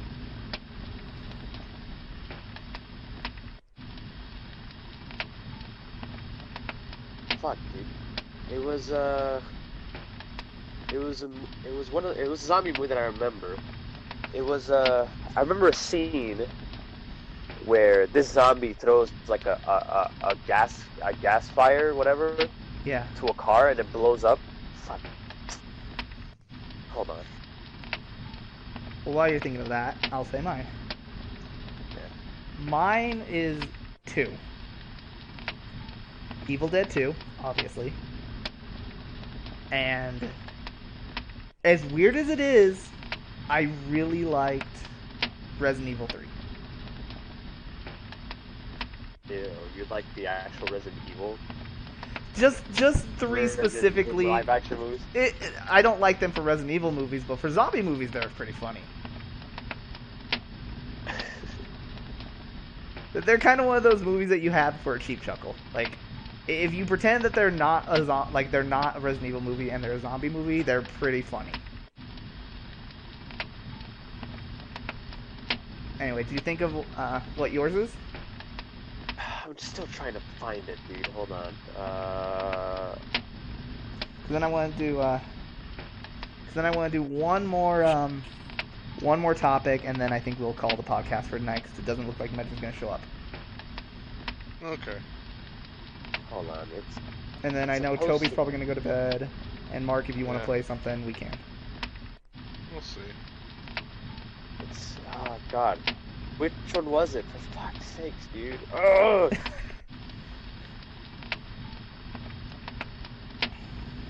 Oh my god, what? So wait, he throws a Molotov cocktail into a Okay, so car. it's so basically, right? Okay. A zombie goes down and attacks a businessman, Okay. and then like the big honcho zombie comes in, sees them both, and then throws like a few like a fire can towards the car Okay. that's leaking gasoline, and then it blows both the zombie and the businessman up. I forgot what it was called. Fuck. It wasn't. It wasn't Dawn of the Dead, was it? No, Dawn of the Dead was the Dawn of the Dead is that notorious scene where it was a zombie baby. Because there's Remember? Dawn of the Dead. There's also Land of the Dead. Oh, hold on. What's Land of the Dead? That's the one. Land of the Dead. Okay. That's the one. Land of the Dead. Okay. Okay. Yeah, it had John Leguizamo Yeah. John as Leguizamo. Cho. Yeah, John Leguizamo. He was that. Yeah, I remember that one. Okay. So now the last one I want to mention, Mm-hmm. and then we can call it for the night because Toby sounds like he's about to pass out. Yeah. Mm-hmm. Since we did folk tales and Mark had never heard of La Llorona, which I'm very surprised Mm-hmm. about. Mm-hmm. What is your? I wouldn't really call them folk tales because they're not folk tales, but what is your probably your favorite recent like urban tale? Like, yeah, your most recent favorite urban tale, like Slenderman, creepypasta, that kind of shit. Ah, man. Jeff the Killer. Okay, Jeff the Killer, I can see it. I think that's also the one you picked for creepypasta night too. Yep.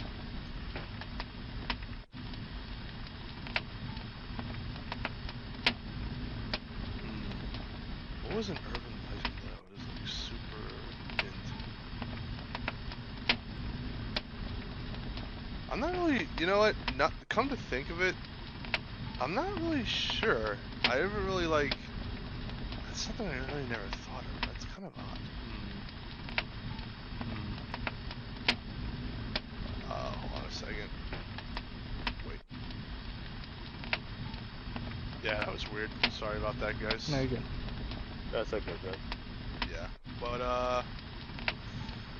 whew, man, I'm really not too sure what my favorite urban legend was, but I don't know. I really never really thought of that. What would you say yours was, Tully? Jeff the Killer.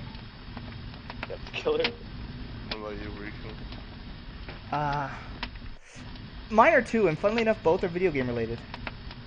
Oh yeah, what are they? Ben Drowned Mm-hmm. and the Black Pokemon cart. The black Pokemon card. No, the Black Pokemon Yeah, cartridge.